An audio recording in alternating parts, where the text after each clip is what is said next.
እዚህ አልጨረስንም። አይጨረስም በቃ ከዛ ልቡ ምንድነው የሚለው? ልብ ከዛ ጨረሰ። ችግር የለም ምንድነው ያልከው? ሌላ ሐሳብ ውስጥ አድርጋ ነው ሌላ ሰፈር ነበር ነው የሚለው አይደል? ቆይ አይደለ? ውሸተኛ ነው ከሆነ እንደዛ ነው የሚለው አይደል? ሌላ ና ሰይ ና ተመለስ። አልወጣም። ና ተመለስ። ጌታ ሞተ በኋላ ምን እንደሚሆንም በራሱ እንደማያውቅ እሱም በዛ ውስጥ ያለ እንደመሆኑ ተናግሮ በአባቱ ወገብ እያለ አላህ ነው የሚወስደው። ፓኒክ ሞድ ይባላል። እሺ 3 ነገር ይጽፍልሃለሁ። እየጻፍኩኝ ነው ባይዘው ዝም ብዬ አይደለም እንትን ማናገርህ። የመጀመሪያው ነብዩ መሐመድ ሰለላሁ ዐለይሂ ወሰለም ልጅቷ ወዴት እንደምትሄድ አታውቅም ብሏል። ሁለተኛው ሁሉም ሰዎች ወዴት እንደሚሄዱ አላውቅም ብሏል። ሶስተኛ እሳቸውም እዛ ውስጥ እንዳሉ ተናግሯል። ሶስቱንም ኃይለ ቃል ከሐዲሱ አሳየኝ። እንደዛ ስናገርልህ አንተ ቃል በቃል እንትን ለማድረግ አትሞክርና ችግር የለውም። እኔ ማወራልኝ ሐሳብ ያው ነብዩ መሐመድ ሰለላሁ ዐለይሂ ወሰለም ቃል በቃል እንትን እንድትል የለም በቃ የለም። ነብዩ መሐመድ ሰለላሁ ዐለይሂ ወሰለም ቆይ ነብዩ መሐመድ ሰለላሁ ዐለይሂ ወሰለም አይ ቲንክ 1 ደቂቃ ብቻ ነው የሚኖረን፣ ከዚህ በኋላ ይበቃል። ነብዩ መሐመድ ሰለላሁ ዐለይሂ ወሰለም እኔ ጀነት አልገባም ወይ ደግሞ የት እንደምገባ አላቅም ብሏል በዚህ ሐዲስ ላይ እኮ። የትኛውም ሰው በአባቱ ወገብ እያለ አላህ የት እንደሚገባ ወስኖበት ስለፈጠረ እሱም ደግሞ ከዛ ሰው የተለየ ማለት ነው። እሱን አልጠየቅንህም። የመጨረሻ ነብዩ መሐመድ ሰለላሁ ዐለይሂ ወሰለም እንደዛ ብለዋል ወይ አላሉም ብለህ ግን እንደዚህ ያለ ከፈለክ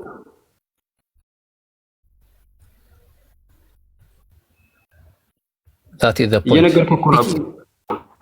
በቃሽ ታች ወርደህ አንብብ። ፒኬ እንደዛ ይሻላል መሰለኝ አይደለ? እኛ ሐሳብ ላይ ሪፍሌክት እናድርግበት። ኦኬ ታብታብ አድርግ ለማንበብ ሞክር። አይመስላችሁም? ያው እሱንም ከምናደናብረው አሁን ይሄ ተደናግጦ ነገር ነው ያለው እንዳየሁት ከሆነ ማለት ነው። እና እንደዛ አይደለም ካልቻላችሁ ግዴታ እኮ ነብዩ መሐመድ ሰለላሁ ዐለይሂ ወሰለምን ማስዋሸት እኮ አይጠበቅባችሁም። በቃ አላምንም እኮ ማለትም ይቻላል እኮ ሊትራሊ ማለት ነው። አላምንም እኮ መብት ነው እኮ በቃ ድርቅ ማለትም ይቻላል። ሐዲሱ ላይ ስለምንም ስለዛ የሚያወራው ነገር የለም። ኦር የሚያወራው ግን ስለምንድን ነው? በእስልምና አስተምሮ መሰረት እዚህ ያላችሁ ሙስሊሞችም ክርስቲያኖችም ግለሰብ ቤዝድ የሆነ እንትና የጀነት ነው እንትና የገሃነም ነው የሚለውን አላህ ሱብሓነሁ ወተዓላ ወይም ደግሞ በነብያችን አማካኝነት ዋህይ ካልመጣ በስተቀር መናገርም አንችልም። በጀማዓ ሰብሰብ አድርገን እንትና የጀነት ናቸው እንትና የጀሃነም ናቸው ብለን ልንናገር እንችላለን። በደንብ አድርጋችሁ አስተውሉ። ለምሳሌ ልጆች የጀነት ናቸው ወይስ የጀሃነም ናቸው ስንል ሁሉም ልጆች የጀነት እንደሆኑ ነብያችን መሐመድ ሰለላሁ ዐለይሂ ወሰለም በልጅነት የሞተ ሰው የጀነት እንደሆነ ተናግሯል። ሱነን አቢ ዳውድ ሐዲስ ቁጥር 4403 ላይ ሩፊዐ አልቀለሙ ዐን ሰላስ ከሶስት አካላቶች ይህ መጻፊያው ወይም ደግሞ ወንጀል ሰርተዋል ተብሎ የሚጻፍላቸው አካላቶች አይጻፍባቸውም። ሶስት አካላቶች ዐኒ ናኢም ሐታ የስተይቅዝ የተኛ ሰው እስኪነሳ ድረስ፣ ወዐኒ ሰቢይ ሐታ የሕተሊም ለአቅመ አዳም ደርሶ ወይ ደግሞ ለአቅመ ሔዋን ደርሳ መቀባዠር ይባላል በአማርኛው እና ያንን እስክደርስ ድረስ ልጅ፣ ወዐኒል መጅኑኒ ሐታ ያዕቂል ያበደ ሰው ደግሞ ከእብደቱ መለስ እስኪል ድረስ አይጻፍበትም ብለው ነብያችን መሐመድ ሰለላሁ ዐለይሂ ወሰለም ተናግሯል።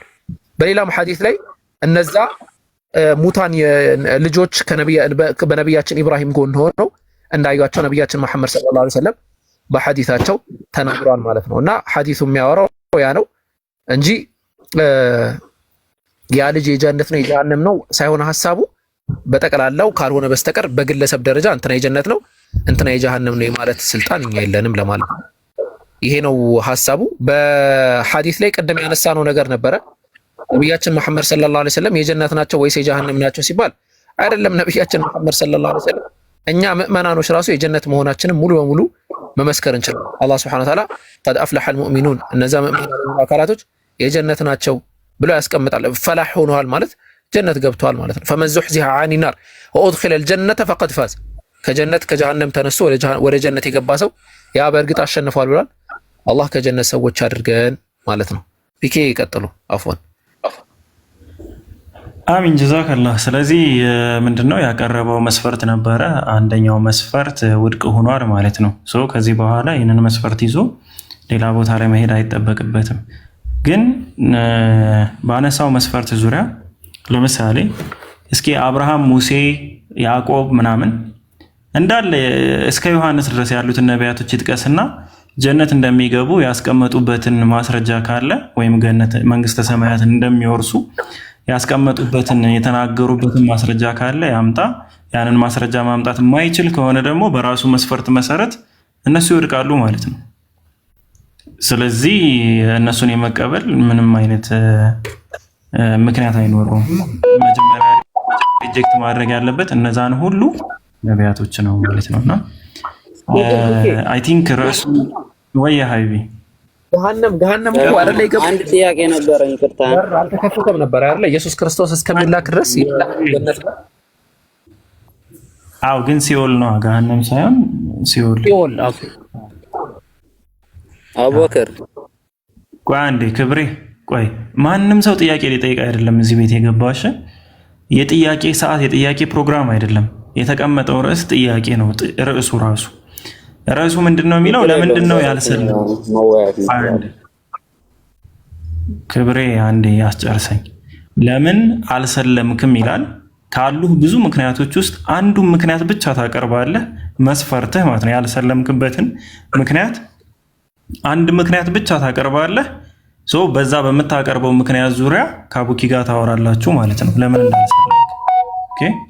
ስለዚህ ለምንድን ነው ያልሰለምከው ክብሬ? እኔ ያልሰለምኩበት ምክንያት ነብይ መሐመድ የቀድሞ ነቢያት ጋር የአሁኑ ሐዋርያት ጋር የኢየሱስ ክርስቶስ ሐዋርያት ጋር በጭራሽ አይስማማም። ለዛ ነው እነሱ የሰበኩትን አልሰበከም። ቆይ አንዴሽ የቀድሞ ነቢያት የሰበኩትን አልሰበከም ስትል እስኪ የቀድሞ ነቢያት ሁሉም ነቢይ ጥቀስልኝና ለምሳሌ ኢሳይያስ። አንዴ ቆይ ክብሬ እያዳመጥክ እንጂ እኮ ኢሳይያስ የሰበከውን አንድ ስብከት ታነሳና ይህንን ስብከት ነብዩ መሐመድ ሰለላሁ ዐለይሂ ወሰለም ያልሰበከ ነው የሚለውን አስቀምጠህ፣ ስለዚህ በዚህ ምክንያት ነብይ ነው ብዬ ልቀበላቸው አልችልም የሚለውን ሐሳብ ማስቀመጥ ትችላለህ። ኢሳይያስ የሰበከውን አንድ ስብከት አስቀምጥና ከዛ ደግሞ ነቢያችን ሰለላሁ ዐለይሂ ወሰለም ያንን ስብከት ስላልሰበኩ ነብይ አይደሉም የሚለውን መስፈርትን ታስቀምጣለህ። ቀጥል።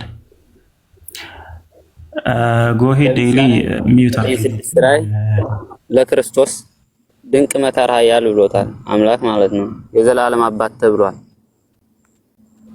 ስለዚህ አንተ አልገባኝም። አንተ ኢሳይያስ ስለ ኢየሱስ ክርስቶስ ትንቢት ተናግሯልና ነብዩ መሐመድ ሰለላሁ ዐለይሂ ወሰለም ደግሞ ስለ ኢየሱስ ክርስቶስ ትንቢት አልተናገሩም። ስለዚህ አልቀበላቸውም ነው። ኢየሱስ ሰው እኮ ነው የሚለው፣ ነብይ ነው አይደለም የሚለው። እኛ ደግሞ አምላካችን ስለሆነ ቆይ ትንቢት ተናግሯልና ትንቢት አልተናገሩም ነው ወይስ አምላክ ብሎ ኢሳይያስ አምላክ ብሎ ሰብኮታል? ማንን? ኢየሱስ ክርስቶስን። ነብዩ መሐመድ ሰለላሁ ዐለይሂ ወሰለም ደግሞ አምላክ ብለው አልሰበኩም። ስለዚህ አልቀበልም ነው ምክንያቱም። እሺ ኢየሱስ ክርስቶስ አምላክ ብሎ እንደሰበከ ያልሰበከ ሌላ ነብይ ቢኖር ሐሳዊ ነብይ ነው ማለት ነው። እኛ ነብዩ መሐመድ አልሰበኩም፣ በዚህ ልስማማለህ፣ ችግር የለውም። ስለዚህ ሌላ ያልሰበከ ነብይም ካለ ያ ነብይ ሐሰተኛ ነብይ ነው ማለት ነው።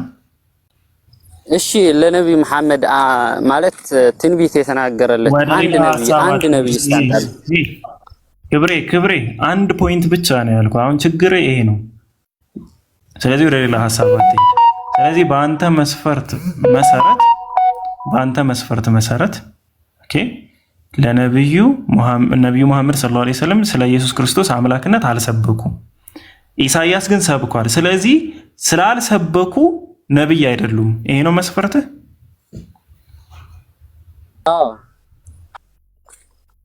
በጣም አሪፍ። ስለዚህ ይህንን ያልሰበከ ማንኛውም አካል ቢኖር ነብይ ልንለው አንችልም ማለት ነው አይደል? አሁን የምልህ እኮ የቀድሞት ነቢያት ጋር ጭራሽ ሊስማማ አይችልም ባስተምሮቱ ማለት ነው። በቃ አዋልክ እኮ በቃ አሁን ሌላ ሰፈር አትሂድ። በቃ እንደዛ ካልክ ጥሩ ተስማምተናል፣ መስፈርትን ተቀብለናል።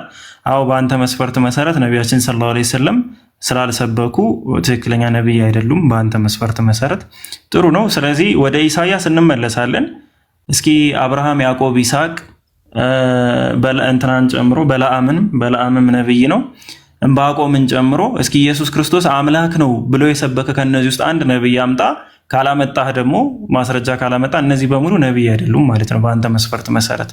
ስለዚህ እነሱንም መቀበል የለብህም።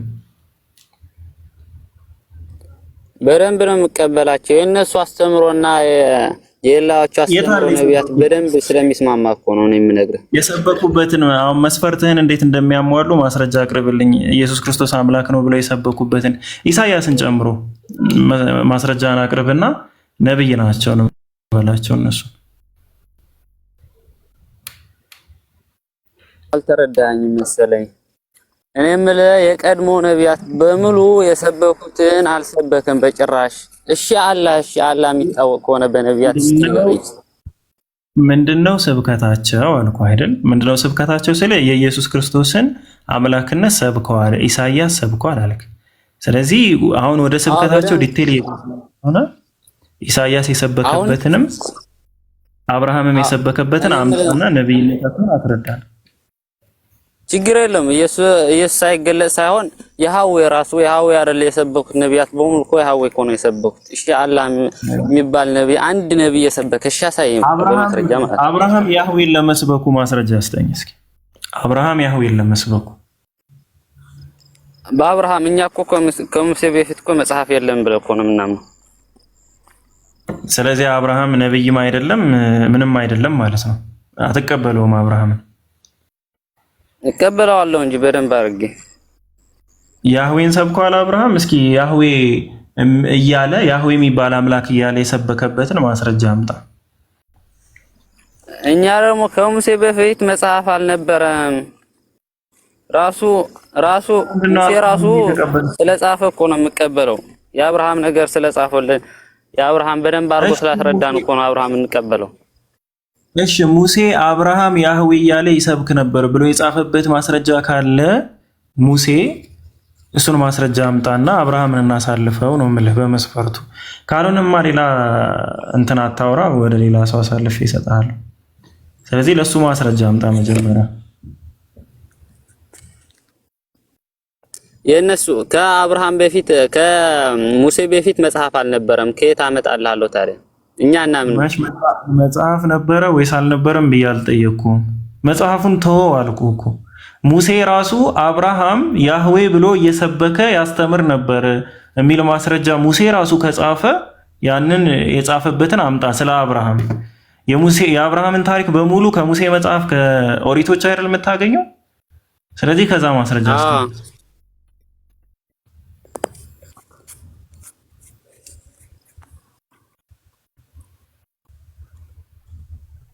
እየጠበቅን ነው ወይ? ነገሩን ላቀለልልህና እኔ አብርሃም ያህዌ የሚባለውን ስም እንደማያውቀው ልንገር። አብርሃም፣ ይስሐቅ፣ ያዕቆብ እንደማያውቁት ማስረጃ ላቅርብልህና የሶስቱንም ነብይነትና ጻድቅነት ውድቅ ታደርጋለህ ማለት ነው። አሁን እስኪ ያሳይሽ። ስለዚህ ካየህ የሶስቱን ነብይነት ወይም ደግሞ የሶስቱን ጻድቅነት ምናምን ታቆማለህ ማለት ነው። በጻድቅ መቀበል አይደል? ራሱ የሃዌ እኮ የአብርሃም የይስሐቅ የያዕቆብ አምላክ እንደሆነ እኮ ራሱ ተናግሯል። እሱማ የሁሉም ፍጥረት የኔም አምላክ ነው። የሁሉም ፍጥረት አምላክ አንድ ነው። ሲጀመር አምላክ ነው ሳይሆን አብርሃም ይስሐቅና ያዕቆብ ያህዌ የሚለውን ስያሜ አያውቁትም። ለዚህ ማስረጃ ከሰጠው አንተ ከምታምንበት መጽሐፍ ከመጽሐፍ ቅዱስ ለዚህ ማስረጃ ከሰጠው አንተ የሶስቱን ጻድቅነትን በለው ነብይነትን በለው ምናምን ውድቅ ታደርጋለህ ማለት ነው። በዚህ ተስማማ? አላደርግም። ለምን ታዲያ? ለምንድን ነው የነቢያችንን ሰለላሁ ዐለይሂ ወሰለም ሲሆን እኔ ምን አልተረዳኝ መሰለኝ። እኔ ምን አልተረዳኝ። አቡኪ ቀጥልሃል። እኛ ተው አንተ ተው። አቡኪ ምን አቅል አልተረዳኝ መሰለኝ። እኔ የምልህማ ያህዌ ራሱ የአብርሃም የይስሐቅ የያዕቆብ አምላክ መሆኑ ተናግሯል። ያህዌ የኔ አምላክ ነው ወይስ አይደለም? ወይ አይ ቀጥሉ። እኔ መጨረሻ አካባቢ ነው የገባሁትና ቀጥሉ ማለት የመጣሁት አልሰማችሁም። አፉ እሺ፣ እኔን የፈጠረኝ ማን ነው? ክብሬ እስኪ ንገረኝ። ስላሴ ነው። ያህዌ ነው የፈጠረኝ። ስላሴ ነው የፈጠረ። አዎ ያህዌ ነው የፈጠረ። ያህዌ አይደለም እኮ ያህዌ ከሆነ የፈጠረኝ ያህዌ የኔም አምላክ ነው ማለት ነው። ለምን ስለፈጠረኝ። እኔ ግን ያህዌን አላመልከውም ወይም ደግሞ አልገዛውም። ስለዚህ ስለሱ አይደለም ማወራ። እኔ እያወራሁ ያለሁት ያህዌ ማንም ፈጠረ የማን አምላክ ነው ብዬ አይደለም እያወራሁ ያለሁት። አንተ መስፈርትህ ምንድነው? ነብዩ መሐመድ ሰለላሁ ዐለይሂ ወሰለም ያህዌን አልሰበኩም፣ ስለዚህ ነብይ አይደሉም አልከኝ። ያህዌ የሚለውን ስም ይዘው ስላልሰበኩ ማለት ነው።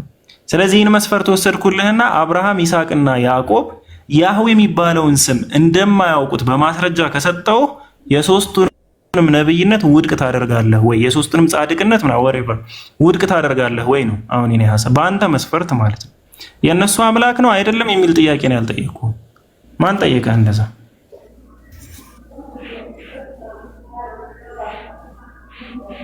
እስኪ አሳይ፣ ማስረጃ አሳይ።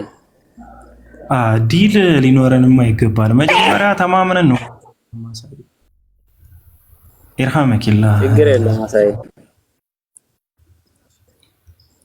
እኮ። ስለዚህ ስምምነት አድርገናል ማለት ነው። ይህን ቃልህን አትክደው። ለምን ትክደዋለህ ነው? አልክድም። ነገር ግን ውድቅ አላረጋቸውም። አንተ ቆርጣ ያመጣኸው እኔ ለምን ታነባለህ? ታስረዳኛለህ። ስለዚህ በቃ አንተ ስለዚህ ምንድነው እያልክ ያለው? ምንድነው የምታወራው?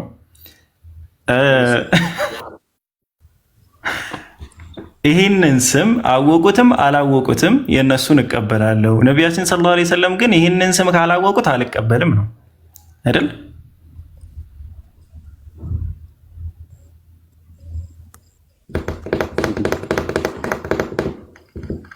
ትንሽ ሰዓት ልስጠው፣ ታስብበታለህ። ሀሳብህ እንደገረበው ትመለሳለህ። ስምምነታችንን ከተቀበልክ ነው ማስረጃ።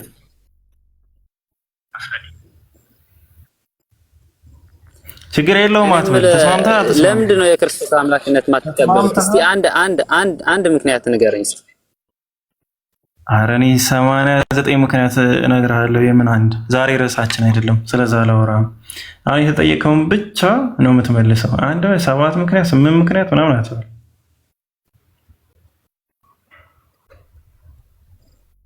ችግር የለውም። እሺ ርዕሱ ምንድን ነው እንዴ?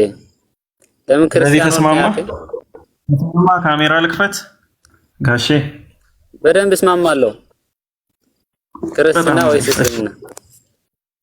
ምንድን ነው የምታወራው? ጤነኛ አይደለም እንዴ? ርዕሱ ጋር እናውራ።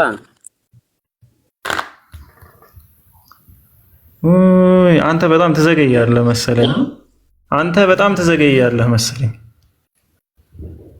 ማስረጃውን ከማሳየቴ በፊት ያው ከሙሴ መጽሐፍ ነው ማስረጃ የምሰጥህ። ከማሳየቴ በፊት ያለህበት ሰፈር ሌላ ሰፈር ስለሆነ ወይ ወደኛ ተመለስ፣ ተቀላቀልና አብረን እናውራ፣ አሊያ ደግሞ ወደዛ ሰፈር ሂድ። እዚህ ምንም አሰራም። ርዕሱ ላይ እናውራ ነው እናንተሽ እኮ ጠየቅኩ እኮ አልሰማም። መስፈርት አልኩ፣ መስፈርትን አስቀመጥክ። ስለዚህ በአንተ መስፈርት መሰረት መስፈርቱን የማያሟላ ማንኛውም ሰው ምን አይልም ማለት ነው። ክርስትና ወይስ እስልምና? በቃ ውረድ አንተ። ለማንኛውም ወደ እሱ መስፈርት እንለፍና መስፈርቱን በተመለከተ የተወሰነ ነገር እናወራ። እንግዲህ ያህዌ የሚለውን ስያሜ ይዞ የሰበከ ነብይ ስላልሆነ ነቢዩ መሐመድ ሰለላሁ ዐለይሂ ወሰለም እስልምናን አልቀበልም ነው ያስቀመጠው ምክንያት ማለት ነው። እንግዲህ ኦሪት ዘጸአት ምዕራፍ 6 ላይ ቁጥር 3 ላይ እንደዚህ ይላል፣ ለአብርሃምም ለይስሐቅም ለያዕቆብም ሁሉን እንደሚችል አምላክ ተገለጥኳል፣ ነገር ግን ስሜ እግዚአብሔር አልታወቀላቸውም ነበር ይላል። ስሜ እግዚአብሔር ማለት ያህዌ ነው። ይኸው እዚህ የ2001 አዲሱ መደበኛ ትርጉም ላይ ያለው ያህዌ ነው የሚለው። ነገር ግን እግዚአብሔር ወይም ያህዌ በተባለው ስሜ ራሴን አልገለጥኩላቸውም። ስለዚህ ያህዌ የሚባለውን ስም አብርሃም፣ ይስሐቅ እና ያዕቆብ አያውቁትም ነበር። ስለዚህ እነሱ ያንን ስም ስላላወቁ ያንን ስም ይዘው ስላልሰበኩ እነዚህ አካላቶች ነብይም ጻድቅም አይደሉም ማለት ነው በሱ መስፈርት መሰረት። አይ ስሙ አይደለም ዋናው መለኮቱ ነው ምናምን ወዘተ የሚል ሌላ ማባበያ ካመጣ ደግሞ አረብኛ ባይብል ከፍተንኛ አላህ የሚለውን ስያሜ ባጭሩ አስቀምጠን ነቢያችን ሰለላሁ ዐለይሂ ወሰለም አላህ ብለው እንደሰበኩ ማስቀመጥ እንችላለን። የኢየሱስ ክርስቶስ ትክክለኛ ሲናገርበት የነበረው ቋንቋ አራማይክ መሆኑን ማሳይተን በአራማይክኛ ደግሞ አምላክ አላሃ ተብሎ እንደሚጠራ ማስቀምጠን ያው ማሳየት እንችላለን ማለት ነው። ኤኒዌይስ ለሌላ ለራሳችሁ የማይሰራን ምክንያት እዚህ አምጥታችሁ እኛ ጋር አታውሩ። ስለዚህ አብርሃም ይስሐቅና ያዕቆብ በዚህ ልጅ ክብሬ ክርስቶስ ምናምን በሚባለው ልጅ አልኳ ይቅርታ ሰውዬ መሰረት ነቢያት አይደሉም ጻድቃን አይደሉም ማለት ነው። ወደ ጎሄድ አለሽ አለ እና አንቺ መጠበቅ ሁሉ አልነበረብሽም። ድምፅሽ ነቃ ያለ ነው። አንቺ ትሻይ ነበር። ድምፅሽ ነቃ ያለ ነው። ብዙ መጠበቅ አልነበረብሽም።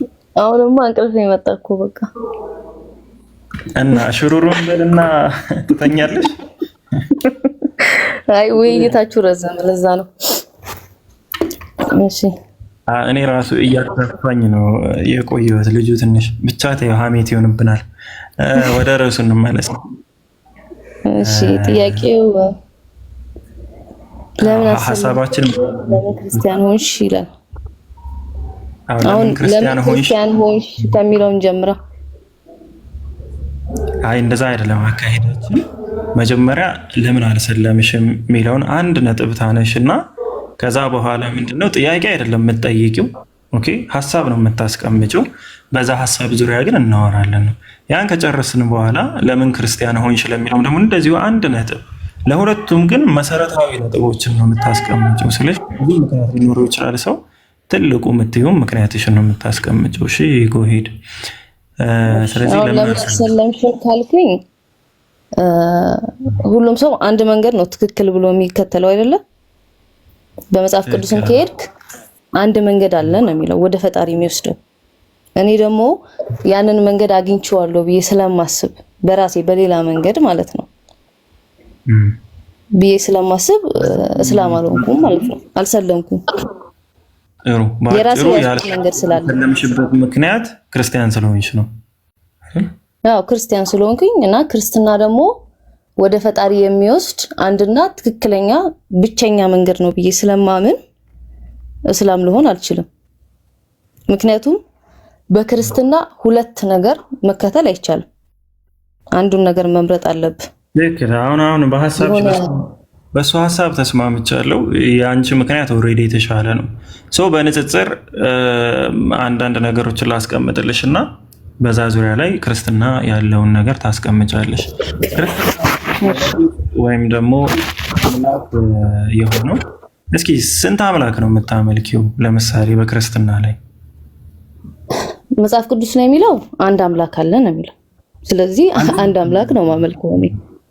ከአንቺ አንድ አምላክ ማመልኪው በጣም አሪፍ።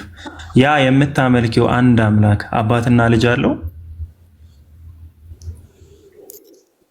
አባት ፈጣሪ አልተፈጠረም ሲጀመር አይደለ? አይ ተፈጥሯል። ስለዚህ አባት ሊኖረው አይችልም። ስለዚህ ተፈጥሯል። ካልተወለደ ፈጣሪ ካልተወለደ እንዴት አባት ይኖረዋል? ፈጣሪ ደግሞ ሊወለድ አይችልም በመጽሐፍ ቅዱስ ማለት ነው።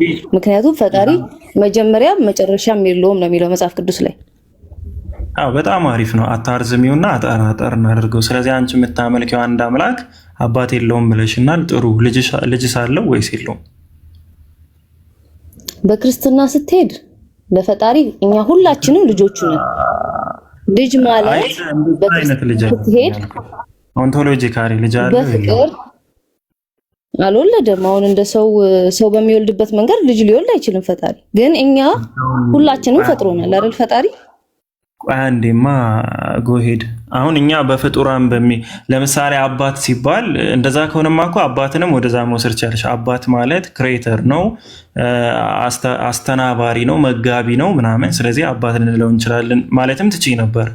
ግን አባት ስትይ እሱን የሚቀድመው አካል የለም ወይም ደግሞ እሱ በቃ አባት የለውም ብለሽ መልሰሻል። ልጅ አለ ወይ ስለሽም እኛ ፍጡሮቹ ልጅ ተብለን እንጠራለን። እንደዛ አይነት አይደለም የፈለግኩት ምላሽ። ልጅ ማለት ኦንቶሎጂካሊ የሆነ ልክ እንደሱ የሆነ ልጅ አለ ወይስ የለውም አምላክ? አልገባኝም ጥያቄ። ልጅ አለሽ የለሽም አንቺ? እኔ ልጅ የለኝም አልወለድኩም ስለ ጥሩ ልጅ አለ ለሰው አይደለም ማለት ነው። እናትሽ ልጅ አላት የላትም? አላት። እናትሽ ልጅ አላት በሰውኛ መንገድ በሰብአዊ መንገድ ማለት ነው። አርግዛ ምናምን የወለደች እኮ በቃ እሷ የሚመስል ልጅ ማለት ነው አይደል? አባቱን ነው የሚመስለው። አንድ አትኛ ደረሽ እንደዛ አይደለም። ሐሳቢ ገብቶሻል። ስለዚህ አምላክ ልጅ ብላችሁ የምትረዱትና እናንተ ልጅ ብላችሁ የምትረዱበት መንገድና መጽሐፍ ቅዱስ ልጅ ብሎ የሚገልጽበት መንገድ አንድ አይደለም። ወይኔ ጉዴ! ጎሄድ ኧረ ተመለሽ። በስላሴ ታምኛለሽ? እኔም የፈጣሪ ልጅ ነኝ ብዬ ነው ማምነው። እሺ በስላሴ ታምኛለሽ? አመሰግናለሁ። በስላሴ ታምኛለሽ? እኔ በመጽሐፍ ቅዱስ ነው ማምነው። አምላክ ስላሴ ነው ታምኛለሽ? ስላሴ የሚለው ቃል የለም መጽሐፍ ቅዱስ ላይ። ስላሴ የሚል ቃል የለም እንደኔ በማምነው ማለት ነው።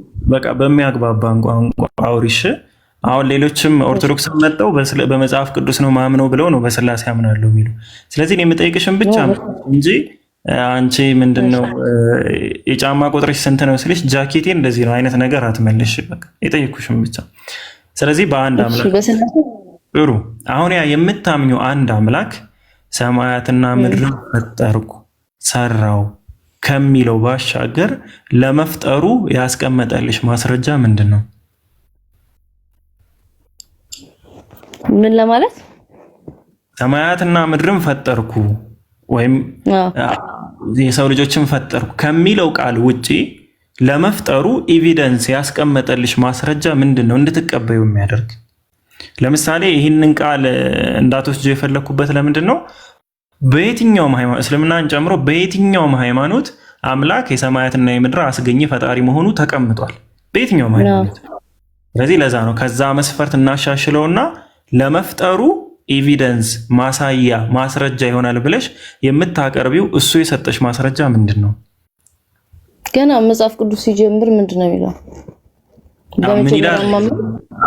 ሰማይና ምድር ፈጠርኩ ከሚለው ውጭ መፍጠሩ የሚያሳይበት መንገድ። ለምሳሌ አሁን አንቺን ፈጥሯል አይደል? አሁን እውነታ የሚባል ነገር አለ። አንቺን ሲፈጥር ለምሳሌ አንቺ ስትፈጠሪ በማህፀን ውስጥ ነው የተፈጠርሽው። አሁን የፅንስ እድገት የሚባል ወይም ደግሞ ሂደት የሚባል ነገር ይኖረዋል። ገባሽ? ሊታወቁ የማይችሉ ሚስጥሮች ይኖራሉ ከጊዜ በኋላ የወጡ እና ያወቅናቸው በተለያዩ ቴክኖሎጂዎች መሰረት ማለት ነው። ልክ እንደዛ አይነት አምላክ ለመፍጠሩ ተናግሮ የማይጠበቅ ነገር በሩቅ ነገር ሚስጥር እሱ ፈጣሪ መሆኑን ያስረዳበት መንገድ ለአንቺ ምንድን ነው? ነው ወይስ ፈጠርኩ ስላለ ብቻ ነው? አዎ ፈጥረሃል ያልሽው ፈጣሪ መሆኑን ጥያቄ ውስጥም አይገባም። ሲጀመርም ብዙም ጥቅሶች አሉ። ፈጣሪ ይፈጠራል ከማህፀን ጀምሮ ታገኛለህ ይላል መዝሙራዊ ሲናገር። ቆይማ አላህ አሁን ለምሳሌ በቁርአን ላይ እሱ በ6 ቀናት ሰማያትና ምድርን የፈጠረ ነው ብሎ አስቀምጧል። አንቺ ደግሞ እሱን ነው ማለት እኮ እሱን ነው ማለት በ7 ቀን ውስጥ አንቺ 2 ሰዓት ብትጠብቂ ራሱ ጥሩ ነበረ። ከተኛሽ በኋላ እንገናኝ ይሻል ነበር።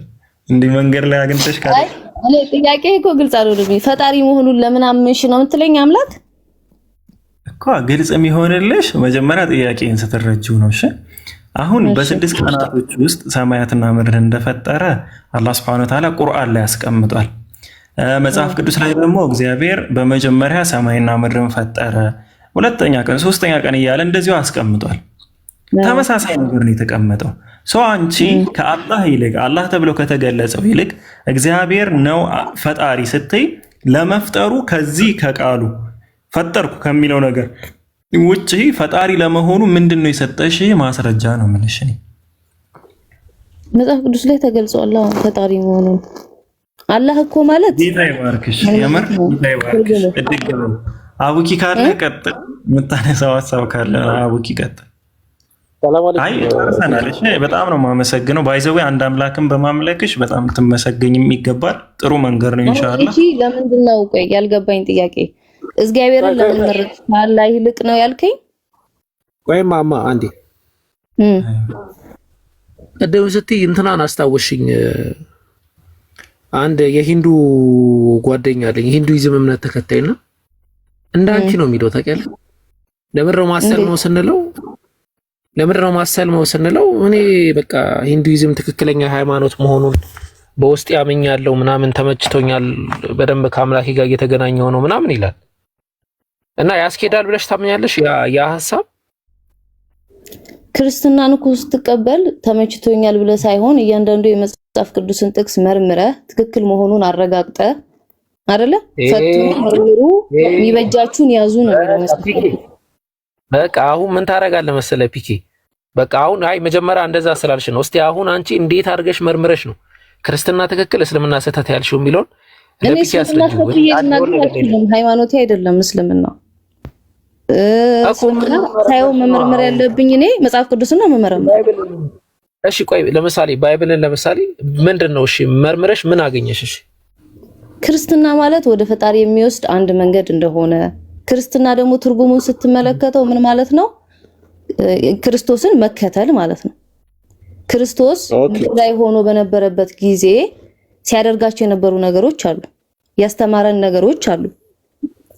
ያንን ነገር መተግበር ማለት ነው። ሉኪ አይ ቲንክ ወደ ሁለተኛው ጥያቄ ብትገባላት የምትስማሙ ይመስለኛል።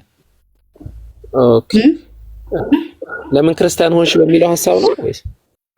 አዎ አንድ ነጥብ አንስታ ወይ በዛ ዙሪያ ላይ ሎጂካል ነው ወይም ደግሞ ምክንያታዊ ነው ማስረጃ አለው ምናምን በሚለው ዙሪያ ብታወሩ አይ ቲንክ የተሻለ ይመስላል። አሁን ሳየው እኔ እንጃ። ቀጥል ፒኬ ከአንተ ጋር ተቀጥሎ አንድ 5 ደቂቃ ምናምን የሆነ ነገር ላይ ነው ያለሁት። አንዴ ልጨርስ። ኧረ እኔ እየፈራሁ እግሬ ሁሉ እየተንቀጠቀጠ ነው። እየፈራኋት ነው። እንዴት ነው ቀጥል።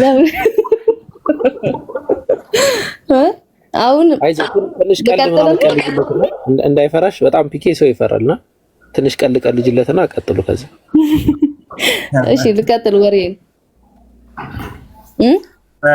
ለምን ክርስቲያን ሆንሽ? አንድ ትልቅ የሆነ ሪዝን ግን አንድ ትልቅ የሆነ ምክንያት ስልሽ በቃ ሌላን ሰው ሊያሳምን ይችላል ብለሽ የምታምኝበትን አንድ ትልቅ ምክንያት አስቀምጪ ለምን ክርስቲያን እንደሆንሽ። እሺ አሁን ክርስትና የጀመርኩትን ልቀጥል። አረ ምንም የጀመርሽው እንዳትቀጥይ አደራሽን። እንደው ለምን ክርስትና ማለት ከትርጉሙ ጀምሮ ከተቀጣለ አጥሮ አይደለም። ክርስቲያን ማለት ኢየሱስን የሚከተል ማለት ነው። ኢየሱስ ምድር ላይ ያለ ምንድን ነበር ያደረገው? ምንድን ነበር ያስተማረው?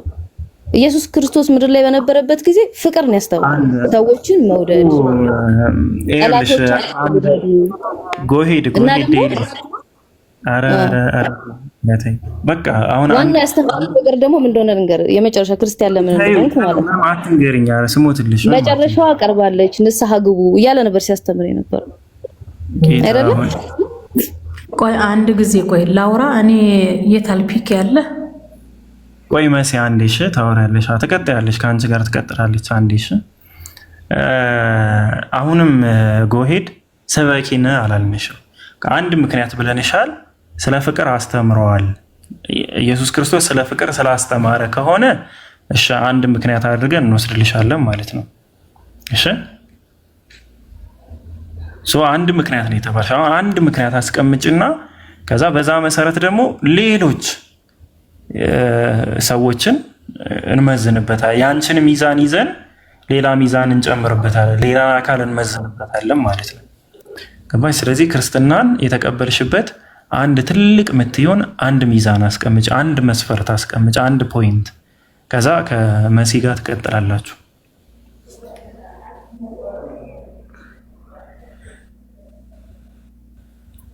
ዴሊ ሚዩት ላይ ነሽ።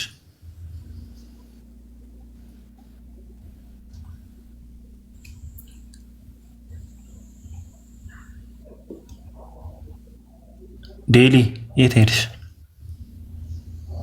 ተዘጋ እንዴ? ይሄ ሁሉ ለፍልፌ ተዘግቶ ነበር። ጌታ ስሙ ይባረክ። ይጠብቀናል እሱ። እርግጠኛ ነው። አዎ ጥያቄ ነቢያት ያስተማሩት መንገድ ስለሆነ ነው ክርስትና። ነቢያቶች ብዙ ነቢያቶች ክርስትናን አስተማሩ። በዋነኝነት ደግሞ ኢየሱስ ክርስቶስ ይሄን መንገድ ስላስተማረ አረ በፈጣሪ አሁን ይሄን መንገድ የምትይውን አንድ ፖይንት አስቀምጪና በዛ ዙሪያ አውርተን ከዛ በኋላ ወደ ሌላ ፖይንት ትይዛለሽ ነው ያልኩሽ እኮ ፖይንት እኮ ነገርኩ። ክርስቶስ ያስተማረው መንገድ ክርስትናን ስለሆነ ያንን መንገድ ደግሞ እኔ መከተል ስላለብኝ እከተላለሁ። የትኛውን መንገድ? የክርስትናን መንገድ፣ የኢየሱስ ክርስቶስን መንገድ። ፈጣሪ በክርስቶስ አማካኝነት ይሄን መንገድ ገልጦልናል።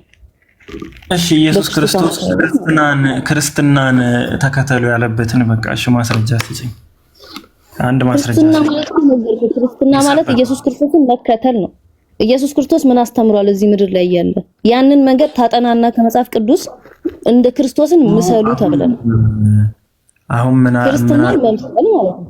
አንድ ነጥብ አንሺ ብለሽ አንቺ ክርስትና እንድታፈርስ ያደረገን ወይ አንድ ነገር ንገረኝና ላብራራለህ። እሱ ማትሰሚኝ ከሆነ ማለት ነው ጎሄድ ያው ጎሄድ ነው የሚልሽ ወደታች ትወርጃለሽ ማለት ነው። ሰው እየሰማ ዝም ብሎ ማውራት ብቻ ሳይሆን እየሰማሽን አውሪ። እሺ አሁኛ ተሎ ስለምንንቀጠቀጥ እየሰማሽ አውሪ። ሰው አሁን አንድ ምክንያት አስቀምጪ ነው ያልኩሽ ነው። አሁን አንድ ምክንያት መናገር ከብዶሽ ነው። ሰው አንድ ምክንያት አስቀምጪ። በዛ አሁን ሙሉ ድፍን ያለ ነገር ካወራሽማ አይደለም 1 ሰዓት 30 ደቂቃ ነው ይቅርና 1 ዓመት አይበቃንም ብናወራው ማለት ነው። ስለዚህ አንድ ምክንያት ብቻ አስቀምጪ። ብዙ ምክንያት እኮ አለሽ አውቃለሁ። አንዱን ብቻ ነው አስቀምጪ ያልኩሽ። ንጥል ያለ አደራሽ። ወደ ፈጣሪ አንድ ነገር ወደ ፈጣሪ መውሰድ አንድ ምክንያት አይደለም እንዴ? ፈጣሪ እንድታገኝ ማድረግ በምን መንገድ? ጥሩሽ በምን መንገድ? ፈጣሪ ምንድነው የሚፈልገው? ምንድነው የሚወደው? መጽሐፍ ቅዱስ ላይ ተቀምጧል። ልክ እኛ መጽሐፍ ቅዱስ የምናየው ከፈጣሪ እንደተላከ ደብዳቤ። በቃ የሆነ ቀን ፕሮግራምን ይዝላችሁና ማለት ነው ክርስቲያኖች፣ በተለይ መስበክ የምትወዱ ክርስቲያኖች ካላችሁ ፕሮግራምን ይዝላችሁና 5 ደቂቃ ሰጠናችሁ የፈለጋችሁትን ታወሩበታላችሁ። እሺ አሁን ግን በምንግባባበት መንገድ በቃ ፖይንታችንን ብቻ የምትነኩልን ከሆነ ብቻ ትቀጥላላችሁ። አፎን መሲ ማውራት ከፈለግሽ ከጎሄድ ጋር መሲ ማውራት ትችላለሽ። ቀጥይ መሲ። መሰረት አለሽ ሐዋርያዊት?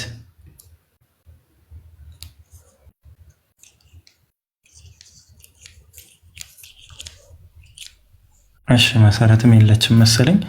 በቃ በጣም ይቅርታ። እሺ ጎሄድ ይህን ያክል ሰዓት ስለጠበቅሽን በጣም ይቅርታ።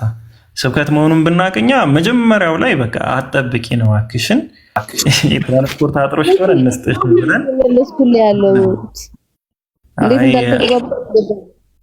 አዎ መልስሽ ከጥያቄው ጋር የሚሄድ አይደለም። ነጥለሽ ማውራት አትችይም። በጀማ ነው የምታወሪው። ነቢዩ መሐመድን ለምንድን ነው ያልተቀበልሻቸው ብለሽ ሐሳዊ ነቢይ ስለሆኑ ብለሽ ብትመልሽ አሁን ይሄ ንጥል ያለ ምላሽ አይደለም። አሁን ለምን አልተቀበልሽም ብለህ ብትጠይቀኝ የምመልስልህ መልሶች አሉ። ፖይንት አውጥቼ አትመልሽልኝ። ቅድም ጠይቄሻለሁ እስልምና ለምን አልሰለምሽም ስልሽ በቃ ክርስትና እውነት ስለሆነ ብለሻል። እሱ መልሰሽ አለቀ በቃ። አሁን ጠይቀኝ ብለሽ ክርክር ውስጥ መግባት ስላልፈለኩ እንጂ ለምን አሁን ለምሳሌ ሀሳቡን ስትረጂው ጎሄድ በቃ ተው ነው። እሺ ሀሳቡን ስትረጂው ትሳተፊያለሽ። በቃ ምንም አንድ ፖይንት ላንሳለህ ለምን እንዳልሰለምኩ ተይው አታንሺ፣ ይቅርብን በቃ ትተነዋል። ወንድሞቻችን ትተነዋል። በቃ ከሴቶች ጋር እኔ ድሮም ተግባብቼ አላውቅም፣ ወደፊትም መግባባ አይመስለኝ። ሴቶች ትሻላላችሁ ከሴቶች ጋር ለመግባባት፣ እኛ ትተነዋል። አላህ ኸይር ጀዛችሁን ይክፈላችሁ ሙስሊም ወንድም እህቶች። አንቺንም ባለሽበት ላይ አንድ አምላክን እያመለክሽ ቀጥይ ብዬ አስባለሁ። እኔ ይቅርታ አድርጊልኝና በቃ ትቼዋለሁ፣ እባክሽ ትቼዋለሁ። ደህና ደሪ። ብላክ ላይ ሆናለህ ጌታ ብላክ ላይ ሆናለህ ወይ ሀቢቢ? ገር ላይፍ ገርልስ ላይቭ ማተር እየተባለ ነው ከታች አይታል። የሆነ ጊዜ አሎ ብላክ ላይቭስ ማተር እንደተባለው ተቃውሞ እየተነሳ ነውና ይቅርታ ይጠይቀን እያሉ ነው ሴቶች። ይቅርታ ወገኖች፣ ይቅርታ ብላክ ላይሆን ቆይ ዝም ብለማ ቀጥላት በል።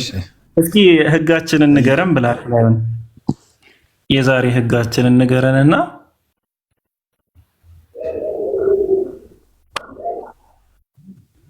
ካላወቀው ደግሞ አሁን እኮ ነው የገባሁት እኔም እንደነበረ ህጋችሁን አላውቅም።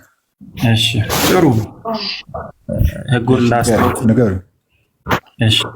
እሺ ላስታውስ። የመጀመሪያው ህግ ምንድነው? ጥያቄ ልትጠይቅ አልገባህም ነው። ይሄ የመጀመሪያው ህግ ነው። ሰው አንተ አትጠይቅም ነው። አትጠይቅም ስልህ አሁን ላይ ማለት ነው፣ አሁን በሚነሳው ሐሳብ ላይ። ሁለተኛው ህግ ለምን አልሰለምክም የሚል ጥያቄ ነው የሚቀርብልህ። ምክንያትህን ብቻ ነው የምታስቀምጥ። ብዙ ምክንያቶች ይኖሩሃል። ከነዛ ውስጥ አንድ ምክንያት ብቻ ታስቀምጣለህ። ሰው በምታስቀምጠው ምክንያት ያንን ምክንያት እንደ መስፈርት ስለሆነ የሚወሰደው መስፈርትን ታስቀምጣለህ ማለት ነው። አንድ መስፈርት፣ በዛ ምክንያት እናወራለን። ከዛ በኋላ አውርተን ከተግባባን ወይም ካልተግባባን በኋላ ለምን ክርስቲያን እንደሆንክ ደግሞ እንጠይቅህና ልክ እንዳሁኑ አንድ ፖይንት ብቻ ታስቀምጣለህ። ይሄ ድፍን ያለ ሙሉ ፓኬጅ ሳይሆን በውስጡ 12 ሀሳቦች ያሉት አይነት ፖይንት ሳይሆን የምታስቀምጠው ከነዛ 12 ሀሳቦች ውስጥ አንዷን ብቻ ነጥለህ ታቀርባለህ፣ ለውይይታችን እንዲያመች ማለት ነው። እኛ ስንፈልግ እንግዲህ የወደ ወዳችንን እንጫወትበታለን አንተ ባነሳው ሀሳብ ዙሪያ እና ጥያቄውን ላቅርብልህና ለምን አልሰለምክም?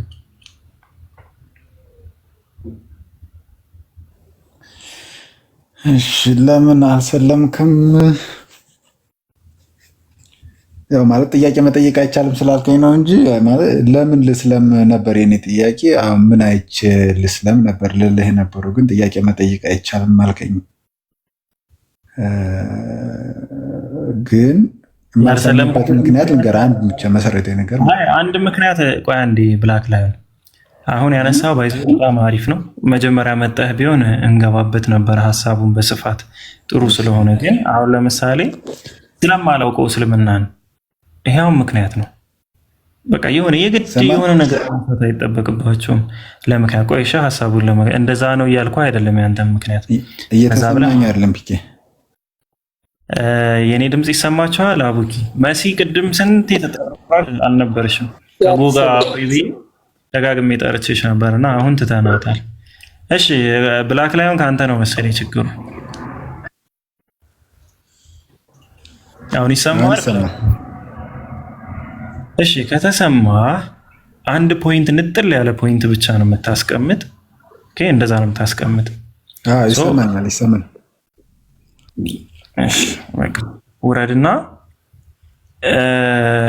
አሁን ድምጽ የሚሰማህ ከሆነ አንድ ቁጥር ጻፈሽ፣ መልሼ ያስገባሃለሁ። ድምጽ የሚሰማህ ከሆነ መልሼ ያስገባሃለሁ። እና ይሄ ባይዘው የዲቤት ቤት አይደለም።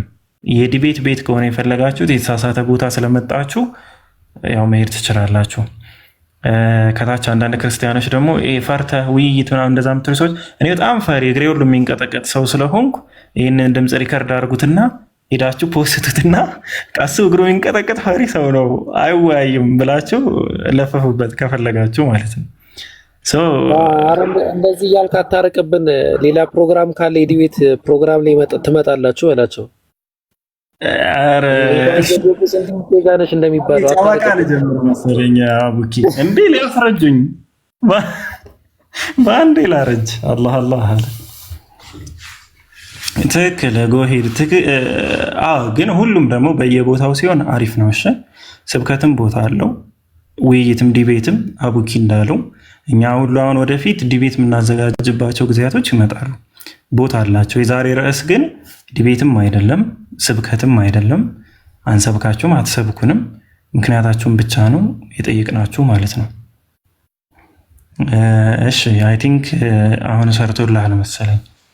ብላክ ላይ ሆነ አሁን ድምጽ ይሰማል? ይሰማኛል። በጣም አሪፍ። በቃ ስለዚህ አንድ ምክንያት ሜቢ ስለ እስልምና ካወክና አልቀበልበት የምትለው ምክንያት ካለ አንድ ፖይንት ብቻ አንሳ። ከዚህ በኋላ 30 ደቂቃ ነው የምንቆየው ከወዳጅ ዘመዶች ጋር። ቀጥል ብላክ ላይ። እሺ እሺ ምን መሰለህ፣ እስልምናን ማልቀበልበት አንድ መሰረታዊ ምክንያት አንደኛ ከሙሐመድ በፊት እስልምና የሚባል ሃይማኖት ምድር ላይ ስላልነበረ እሱ መሰረት የሌለው እምነት ስለሆነና ከዛ በፊት የተጻፈ ስለ እስልምና የሚገልጽ ምንም አይነት መጽሐፍ የተጻፈ መረጃ ስለሌለ። እናመሰግናለን። በቃ አሁን ጎሄድ በቃ እየተማርሽ በቃ ፖይንትን አንስታል። እናመሰግናለን። በጣም ቆንጆ ፖይንት ነው። በቃ ፖይንት ሲነሳ እንደዚህ ነው። እሺ አሁን ወደ አንተ ፖይንት እንዳልኩ ዲስከስ እናደርግበታለን ብያለሁ። ስለዚህ አንድ ነገር ያልተሰበከበት ጊዜ ካለ ያ ሃይማኖት ያልተሰበከበት ጊዜ ካለ ያ ሃይማኖት ትክክል አይደለም ማለት ነው በአንተ መስፈርት መሰረት።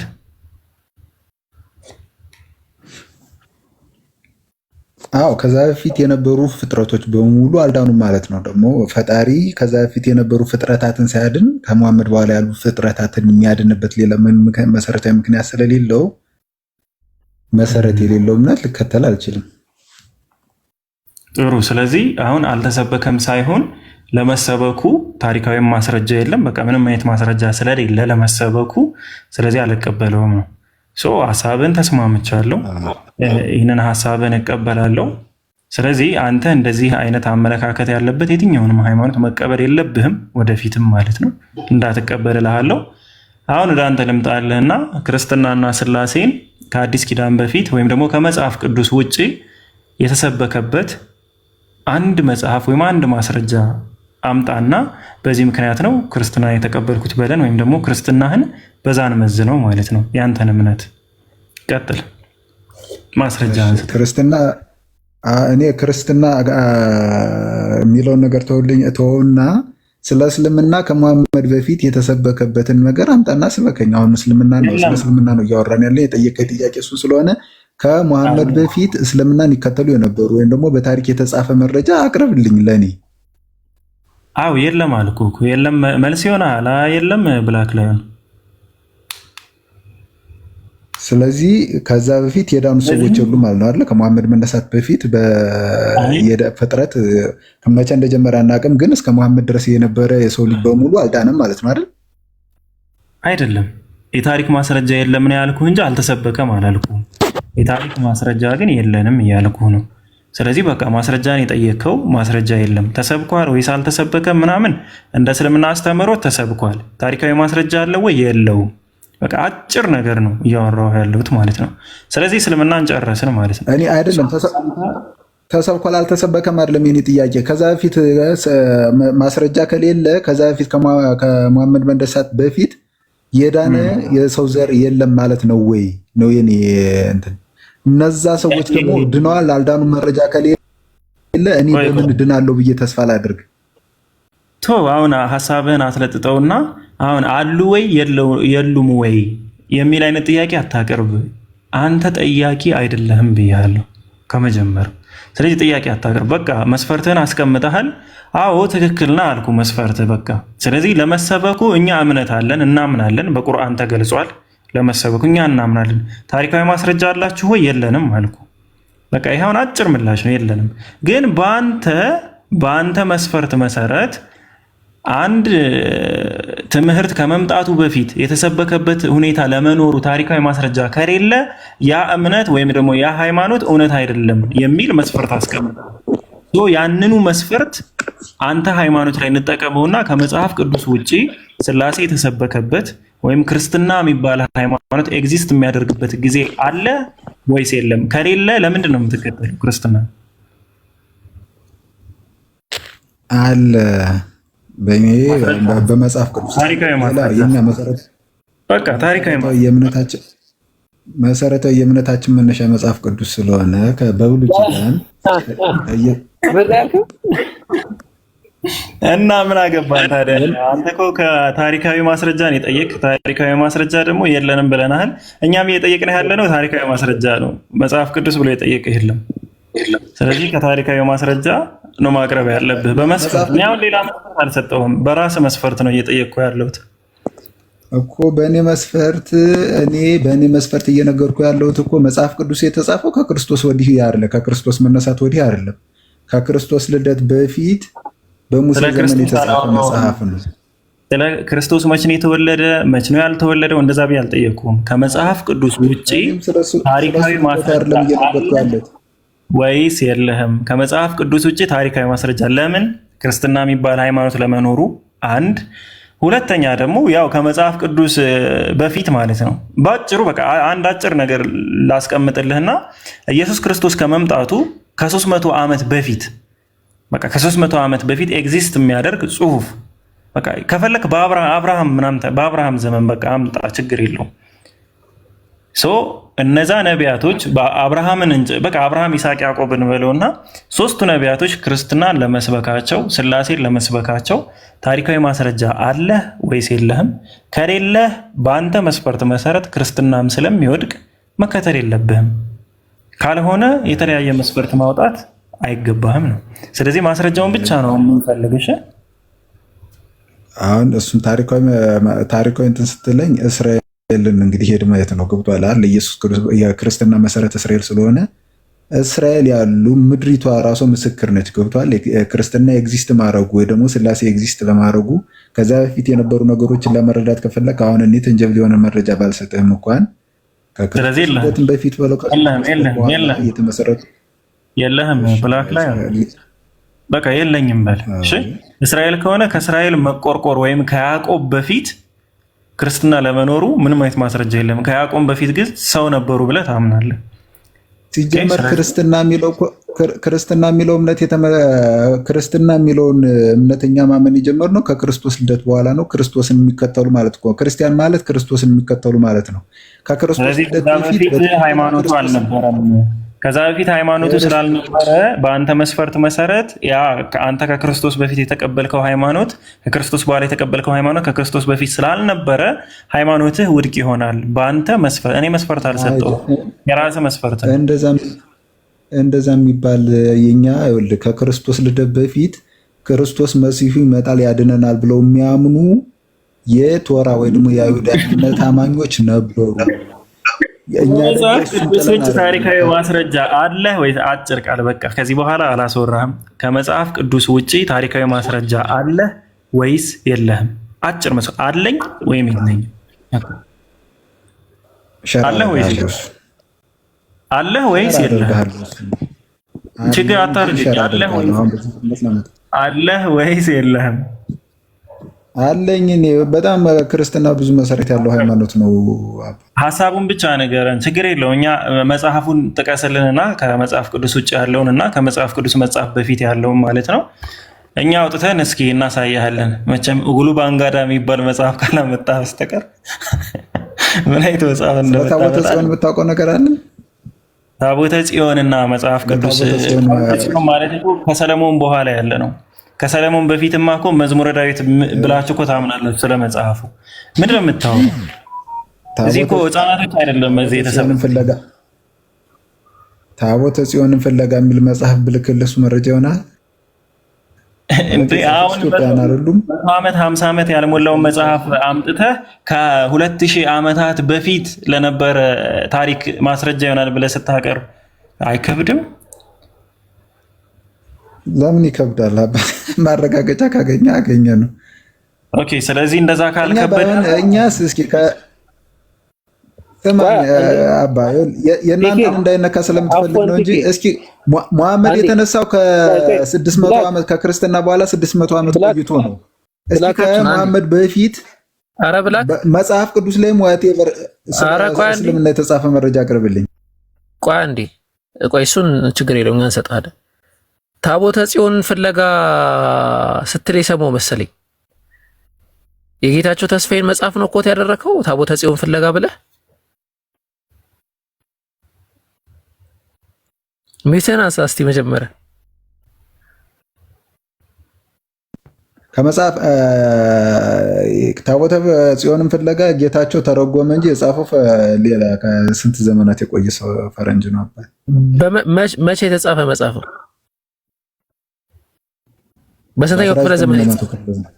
በሃያኛው ክፍለ ዘመን። ሃያኛው ክፍለ ዘመን አይደለ? ሃያኛው ክፍለ ዘመን ማለት አሁን ከስንት ዓመት በፊት ማለት ነው? አሁን እኔ ለምን እስላም አልሆንክም ነው አይደለ ጥያቄው? አባ በቃ እንደዚህ አይነት እንትን አትጠቀም። እሺ አይ ለምን ሙስሊም መሆን አልቻልክም ማለት ነው። ሙስሊም አልሆንበት ምክንያት ነበር። እኔ ሙስሊም እንደሆን ስበከኝ እንጂ እኮ ሙስሊም እንደሆን አይ ሙስሊም ከሙሐመድ በፊት እንዲህ ይገኝ ነበር ብለህ ስበከኝ አይደለም። በቃ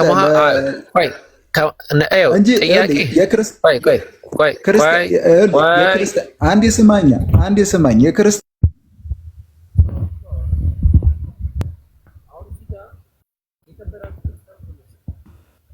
አቡኪ ወደ ቤት ተመለስ። ጠፍተሃል። ለምን ሚዩት ታደርጉኛላችሁ? ኦኬ እሺ። አሁን ክርስቲያኖች የከበዳችሁ ነገር ምንድነው መሰለ? ጥያቄ አይደለም እየተቀበልን ያለ ነው፣ ስታንዳርድ ነው እያወራን ያለ ነው። ስለዚህ አሁን ድጋሚ ነው የምሰጥህ። አንተ ለምንድን ነው እዚህ ቁጭ አልከው ስትባል ቁጭ አልኩት እንደዚህ ነገር ለምንድን ነው የምትወጣው ስትባል እዚህ እንደዚህ ነገር ስላለ ነው ካልክ ውጭ የለም ማለት ነው። ለምንድን ነው ማሰልመው ከተባለ በታሪክ ነብዩ መሐመድ ሰለላሁ ዐለይሂ ወሰለም በፊት እስልምና እንደነበረ የሚናገር ታሪክ የለም ማለት አሁን አንተ ያለህበት በታሪክ ክርስትና ከሚባለው ነገር በፊት በታሪክ እንዳለ ማስረጃ ማምጣት ስችል፣ ያለበዚያ መዳፍ ለመዳፍ ጆሮ ለጆሮ ይሆናል ማለት ነው። ይሄ ደግሞ አንዳንዴ ከባድ ይሆናል ማለት ነው። ስለዚህ ብላክ ላዮን በዛ መንገድ ትቀጥላለህ ማለት ነው።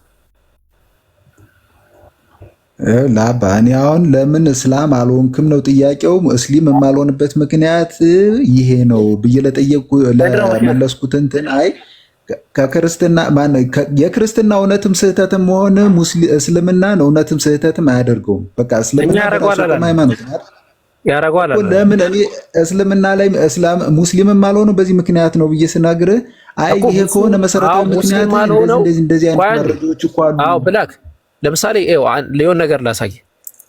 ለምንድን ነው ብላክ ሙስሊም ማቶ ነው ስንለው? ምክንያቱም ይሄ ምሳሌ ነው። እሺ ምክንያቱም ሙስሊሞች ሴት እንዲያገቡ ይፈቀድላቸዋል አልክ። ያ ማለት አንተ ያለበት ሃይማኖት ሴት እንድታገቡ አይፈቀድላችሁም ማለት ነው አይደለም? ምሳሌው እሺ እኔ ክርስቲያን ባልሆንስ? አረ ቆይ እሺ አንዴ ውረድና ማለት ነው ኤቲስት ሆነ ገልበጥ ብለህና በቃ እኔ አሁን እምነት የለኝም ብለህ ኮንሲደር አድርገኝና ክርስትና እንደ መረጃ ኮንሲደር ሳትሆነና ለዛ ነው አንድ ክርስቲያን ከሙስሊም ጋር ማውራት አይችልም። ተመለከታችሁ? በቃ ኤቲስት ካልሆነ ሊያወራ አይችልም። እሺ አንዴ ውረድና ማለት ነው ኤቲስት ነኝ ብለህ ከእንደገና ተዋወቀን እንሞኝልህ። ለምን ሪፈረንሳችሁ ለምን ክርስቲያን ይሆናል? ሪፈረንስ መነሻችሁ ስለሆነ ይሆናል። አልተነሳንም ከክርስትና ምን ታረግ መሰለህ? ሙስሊም ለመሆንም ላለመሆንም ምክንያት እኮ የኔ አይነካም ወይ በልና አይታችኋል። እንግዲህ ረጅም ሰዓት እየወሰድክ ነው። የኔ አይነካም የኔን አትመርምሩ የእናንተን ብቻ እንትን አድርጉ በልና አይነኪው አይመረመሪው ነው ከመረመርነው ችግር ይፈጠራል በልና እንለፈው ክርስትና። ካልሆነ ግን አንተ ልክ ቀደም እንደሰጠሁት ምሳሌ ነው። በእስልምና ሴት ማግባት ስለሚቻል ነው ማልሰልመው ካለ በክርስትና ሴት ማግባት ይቻላል ማለት ነው። ወይ ደግሞ በተቃራኒ ሰው አሁን በዛ ላይ ብቻ እንትን በልብላ ካልሆነ there are so many persons ከታች ይጠብቁ ሰዎች አሉ። እሺ አንድ እንትን እኔ መውረድም አለመውረድም ምርጫ አይደለም፣ ግን ይኸውልህ ሁለት ጥያቄ ነው ያለው። ለምን አልሰለምክም የሚል ጥያቄ በቃ ከዛሬ በኋላ ብርቅ ይሆንብሃል።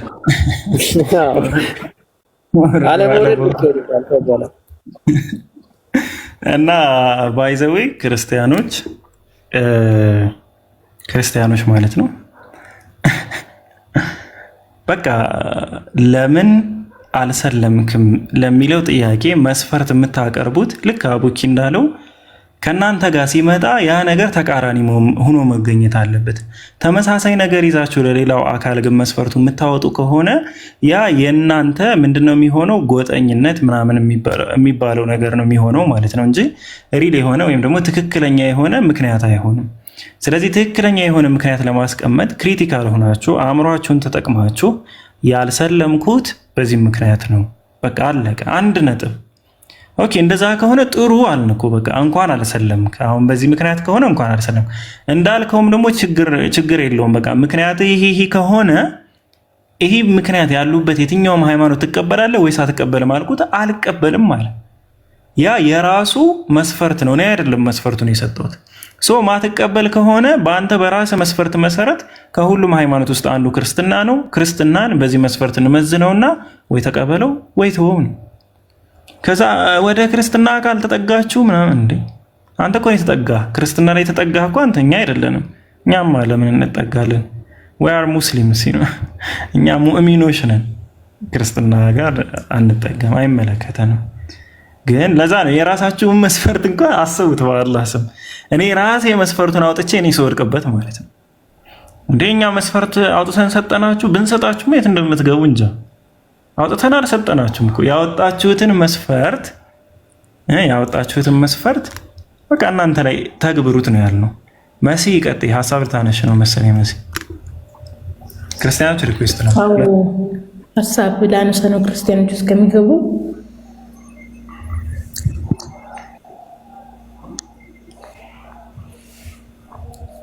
ሶሪ ይቅርታ። ሰላም አለይኩም ብያለሁ በመጀመሪያ። ወአለይኩም ሰላም ወራህመቱላሂ ወበረካቱ። በመቀጠል ያው ማስቀምጠው እኛ ሀገር ላይ አካዳሚካሊ ነገር እንደዚህ መነጋገሩ አልተለመደም። እኛው አካዳሚካሊ የሆኑ መነጋገሩ የኔንም ያንተንም አቅርበን እንነጋገር የሚለው ነገር እስከሚለመድ ያው ሙስሊም ንጽጽር ላይ ያለው ሙስሊም መድከሙ ነው። ለወደፊት ይስተካከላል ብዬ ተስፋ አድርጋለሁ። እስከሚስተካከል ግን እንደዚህ ያስተማራቸው እንሄድ ነው። ለወደፊቱ ጥሩ ውይይት መስመሮች እንዲዘረጉ ማለት ነው። እንደሚታወቀው እንግዲህ ክርስቲያኑ ማህበረሰብ ያው እንግዲህ መቼም በተደጋጋሚ ነው የምናገረው የሀገራችን ክርስቲያኑ ማህበረሰብ የመንግስት ህዝብ የነበረ ስለሆነ አንደኛ ደረጃ ዜጋ ስለነበረ የልብ ልብ ተሰምቶት የኖረ ነው። የራሴን አላስነካም በሌላ ላይ ልሳቅ ልሳለቅ ሞክል አድርግ ያለ ማህበረሰብ ስለሆነ በአንድ ጊዜ ስለማይለቃቸው ነው።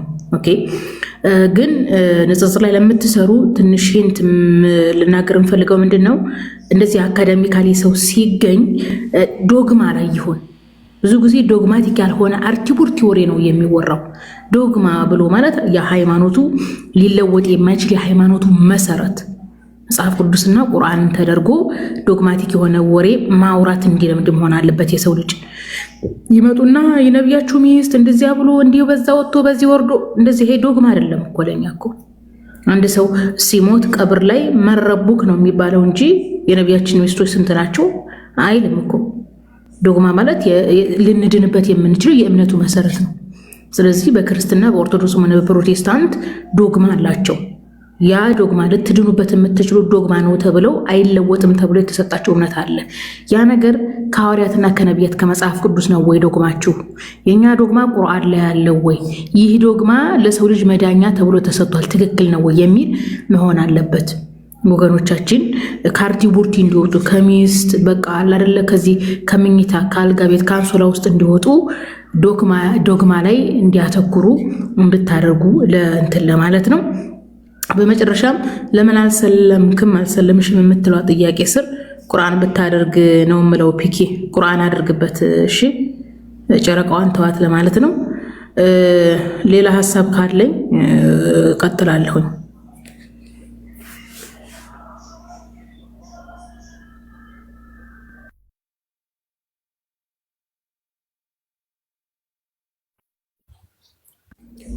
ተቋርጦ ነው ወይስ የት ሄዱ ነው? አይ አለሽ ሲራ አልተቋረጠም። አቡኪ ይቀጥላል ብዬ ነበረ። አቡኪ ቀጥል፣ ቢልልኝ ጋር አውራ ወይም ቀጥሉ አንዳችሁ። እሺ ቢልልኝ ሰላም ብያለሁ።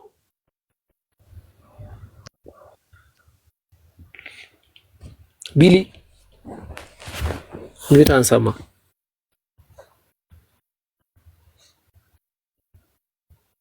ኦኬ እሺ እሺ ትዝታ ላይ ልጅ ፎሎ አድርጊን። እዚህ ጋር ያሉትን መሲንም አቡኪንም ኦልቤንንም ጎሄድ እንኳን ምንም እንትን ስለማጠቅምሽ ፎሎ እንዳታደርጊያት እና ፎሎ አድርጊንና ስለ እስልምና ተከፍቶ ትማሪያለሽ ማለት ነው ኢንሻአላህ። ጎሄድ መቼ ተኝታ ነው የሚሆን? ባይሆን ማይኳ እስካሁን ሚዩት አይሆንም። ክርስቲያኖች ካላችሁ ሪኩዌስት ላኩ። ብላክ አለ ብላክ ላይ ሰላም ብያለሁ። አረ ቅድም ያወራኸው እኮ ለምን ይኖራል? ነው ኤቲስት ሆኖ እመጣለሁ ብሎ ነው። ኦኬ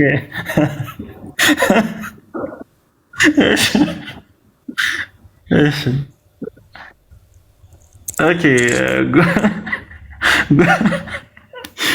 ጎሄድ ለቀልድ ያክል ነሽ። አንቺማ ከዚህ በኋላ ክቡር እንትን ገስታችን ነሽ።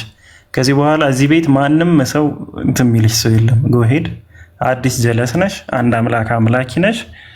መሰረታዊ ነገር ላይ ትልቁ ግብዳው ፓርት ላይ እንስማማለን። የስብከት ስላሴን አታምንም? ስላሴን ኦኬ እሺ። ዲኖሚኔሽን አላት? አሁን ከሚታወቁ ዲኖሚኔሽን አላት ወይ ኦዲጂሰስ ወይ ምናምን ወይ ዩኒትሪያን? ባይብሊካል ኦጄ አትመስልም። ኦጄ ነሽ እንዴ? በእርግጥ ሁሉም ባይብሊካል ነው የሚሉት። ኦል ጂሰስ እንዳትሆን ዩኒቴሪያን ከሆነች ወል ይሄ ጥሩ ነገር ነው። ግን ኦል ጂሰስ ከሆነች ትቅርብን። ኦል ጂሰስ አይደለም። ጥሩ በጣም ጥሩ። በነገርሽ ላይ ከኦል ጂሰስ ጋር ማውራት የእግዚአብሔርን ክብር መንካት ሁሉ ነው ብዬ ነው ማምነው እኔ። ኃጢአትም ሁሉ ነው ብዬ የምለው። ኦል ጂሰስ ካልሆንሽ ዩ ዌልካም ያኒ ዩ ሞስት ዌልካም።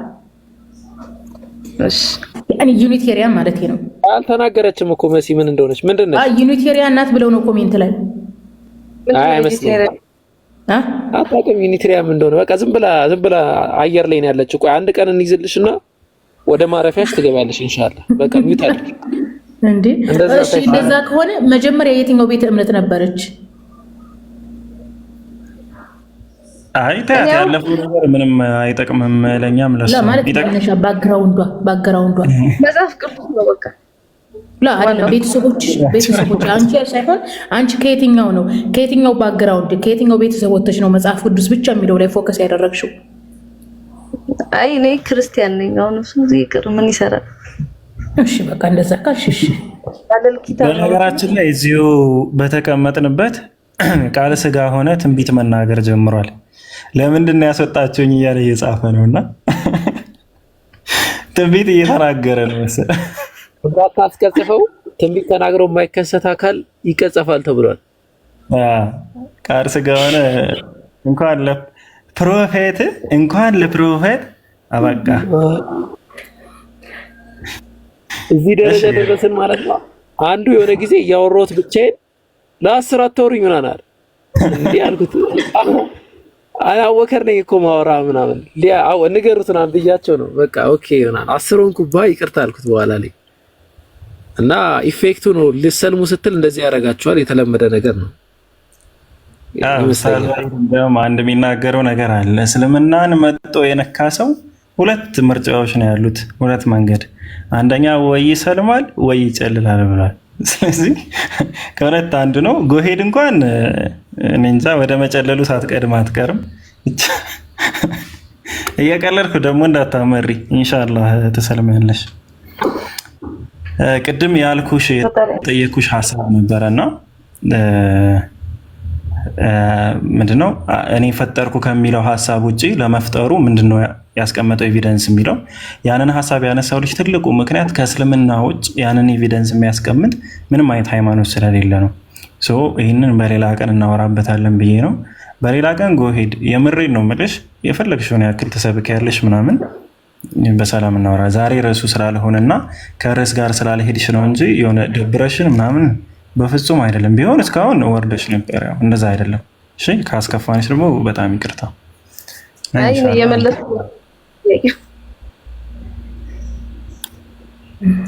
እንጂ ልሰብክ ፈልግ። አይ ገብቶኛል። ያው አንዳንድ ሰው ምንድን ተሰጥኦ ያለው ሰው አለ። ምንድነው ሲመልስ የሚሰብክ ሰው አለ፣ ሲሰብክ የሚመልስ አለ። አንቺ አሁን ስትመልሽ እየሰበክሽ ነው እንጂ ስትሰብኪ እየመለስሽ አይደለም። እቺ ጠጠር አለቻ። አይ እውቀት ያለው ሰው ጌታ ይሁን። እስኪ ትንሽ ጥያቄ ልጠይቅ ወደ ቃል ስጋ ከመሄዳችሁ በፊት ለጎሄድ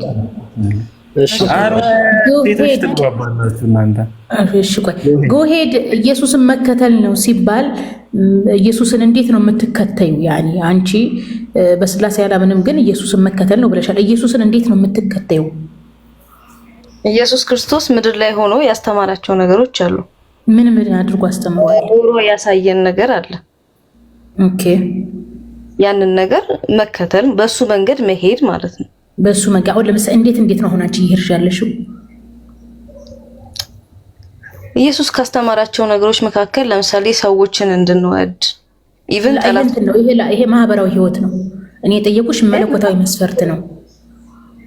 ለምሳሌ ኢየሱስ ክርስቶስ ከሁሉም የሚበልጠው ትእዛዝ ምንድነው ተብሎ ሲጠየቅ ምን አለ?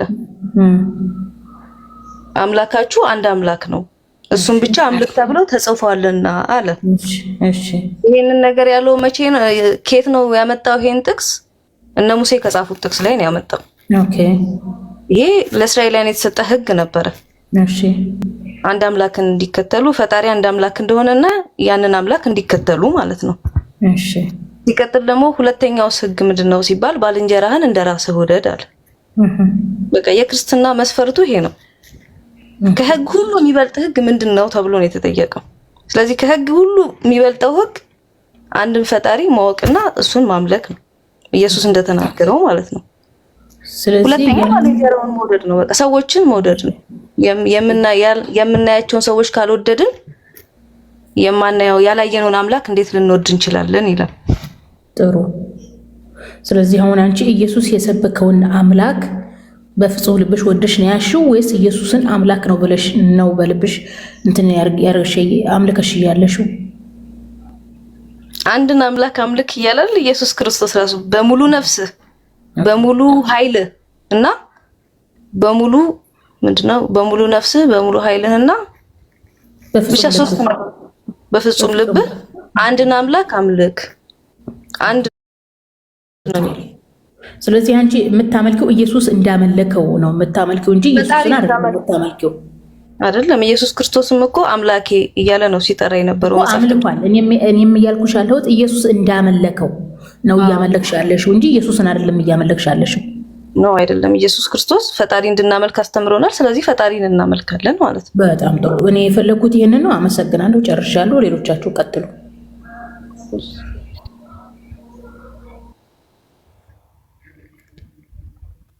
ጀዛኪላ መሲ። አቡኪ ወዳጅን አስተናግዷ። እሺ እንገናኝ ሲለኝ ነበረ ቅድም በኮሜንት ቃል ሰላም ብያለሁ። ለዛሬ አልፈልግም፣ ቀይራለሁ።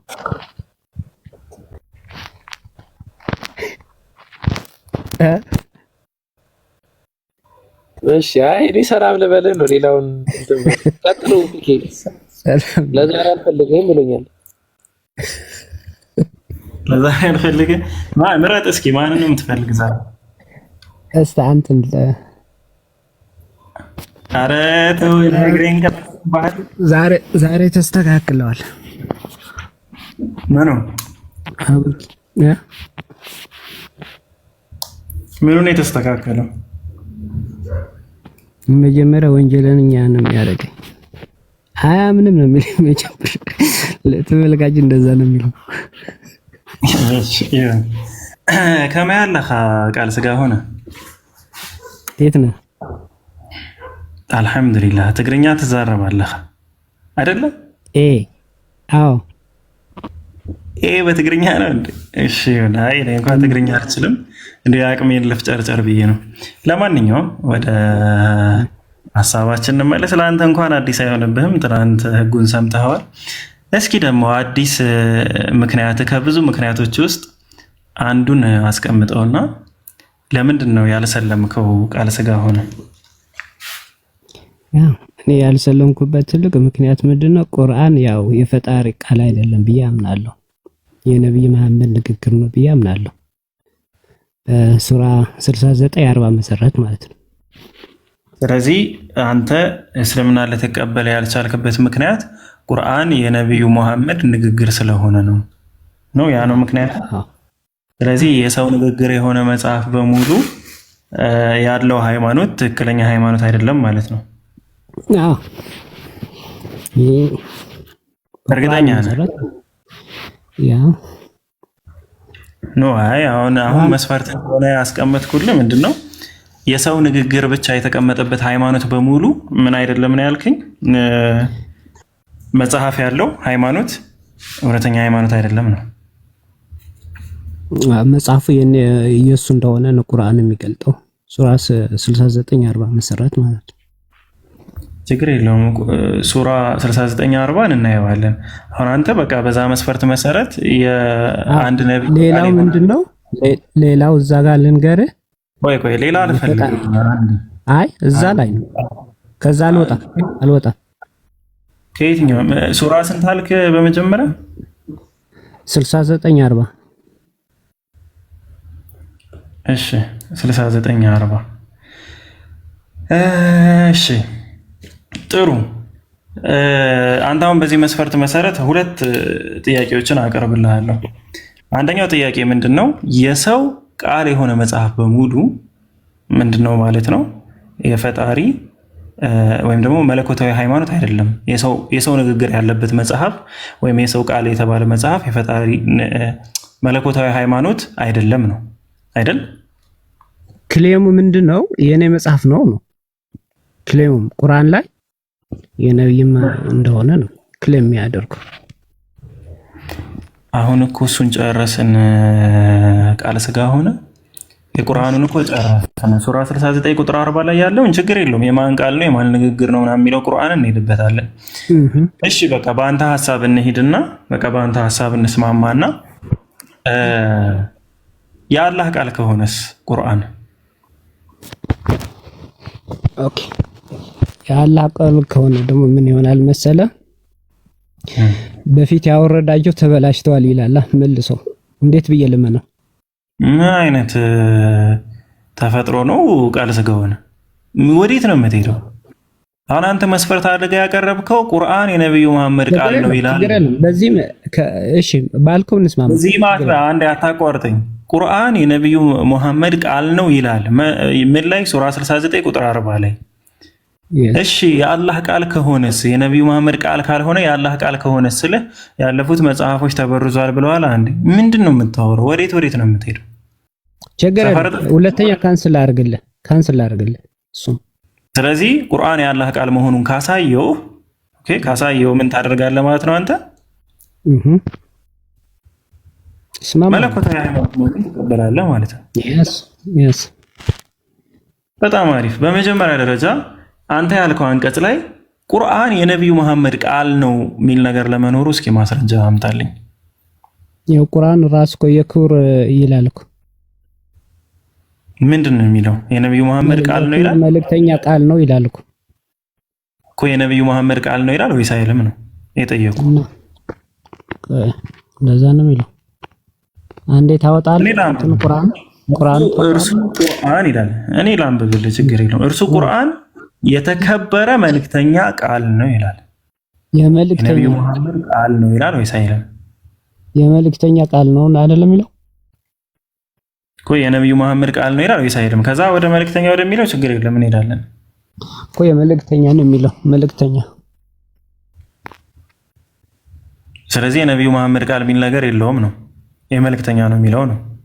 መልእክተኛ መልእክተኛ ነው። መልእክተኛ ደግሞ ነብዩ መሐመድ ናቸው።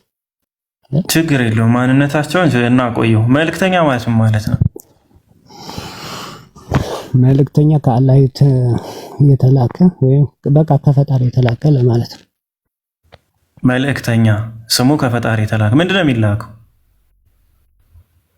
የአላህ ቃል ይዞ የሚመጣ ወይም የፈጣሪ ቃል ይዞ የሚመጣ። ስለዚህ አንድ መልእክተኛ የሚያመጣው ቃል የማን ነው? የአላህ ቃል ወይም የፈጣሪ ቃል። ስለዚህ የመልእክተኛ ቃል ማለት መልእክተኛው ይዞ የሚመጣው ቃል የማን ነው ማለት ነው?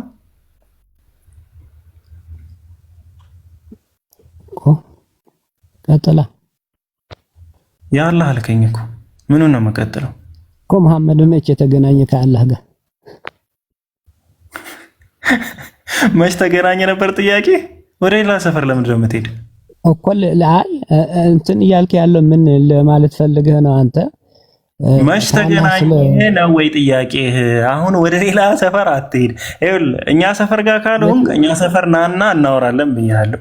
ስለዚህ አሁን ጠየቅኩህ፣ ቃል በቃል ራስህ መለስክልኝ። መልእክተኛ ምንድን ነው? መልእክት የተላከ ኦኬ። ምንድነው የተላከው መልእክት? ቃል። ያ ቃል የማን ቃል ነው? የአላህ። ስለዚህ መልእክተኛ ቃል ሲባል ማለት ነው የአላህ ቃል ይዞ የመጣ መልእክተኛ ማለት ነው። ያ ስለዚህ ወደ ሁለተኛ ምንድን ነው የምናደርገው? ተመለስ። እሺ ቀጥል። ምኑን እቀጥላለሁ? እኔማ አሁን አንተ ያላህ ቃል ነው ያልከኝ ነው። አንተ ራስህ ምንድን ነው የምናደርገው?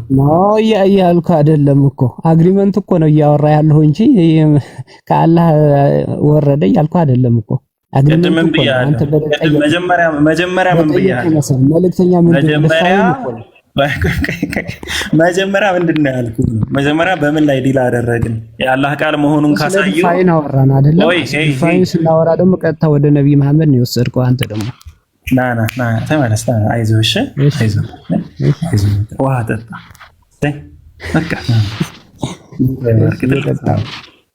አዎ መጀመሪያ ዲል ያደረግነው ነገር ምንድን ነው? የአላህ ቃል መሆኑን ካሳየው ምን ታደርጋለህ ነው። የአላህ ቃል ነው ካለ ምን ታደርጋለህ ነው። አሳየኝ እኮ አሁን አንተ በመለስከው እኮ አሳይቻለሁ። ግን ችግር የለውም ያወራን እኮ ወንድሜ እኮ ታዲያ የመልእክተኛ ቃል ነው ብሎ ያስቀመጠው መልእክተኛ ማለት ምን ማለት ነው የሚለውን እኮ አንተ ራስህ ነው የመለስከው እኮ። መልእክተኛ ስለ ዲፋይን ነው ያወራን እንጂ ነብይ መሐመድ ከአላህ መልእክተኛ መሆን እኮ አልተስማማም። መቼ ተስማማን? ከዚህ ሲጀመር ነብዩ መሐመድ ሚላለ ወይስ የለም አልኩ። የለም አልከኝ። ኦኬ ምንድነው የሚለው? መልእክተኛ የሚለው ማን ነው? ስለዚህ መልእክተኛ ቃል ሲባል መልእክተኛ ምንድነው? ምንድነው የተላከው? ቃል። ከማን የተላከው? ከአላህ። ስለዚህ መልእክተኛ ቃል ማለት ነው የአላህም ቃል ይዞ የሚመጣ መልእክተኛ ማለት ነው እኮ። ማን መልእክተኛ? ማን መልእክተኛች? ማንም ይሁን አሁን አንተ በመለስከው መሰረት ከአላህ የሚመጣ ቃል ነው ወይስ አይደለም? አይደለም። እሺ አውዱን እናንብበው። ለማንኛውም አውዱን ካነበብኩልህ እሺ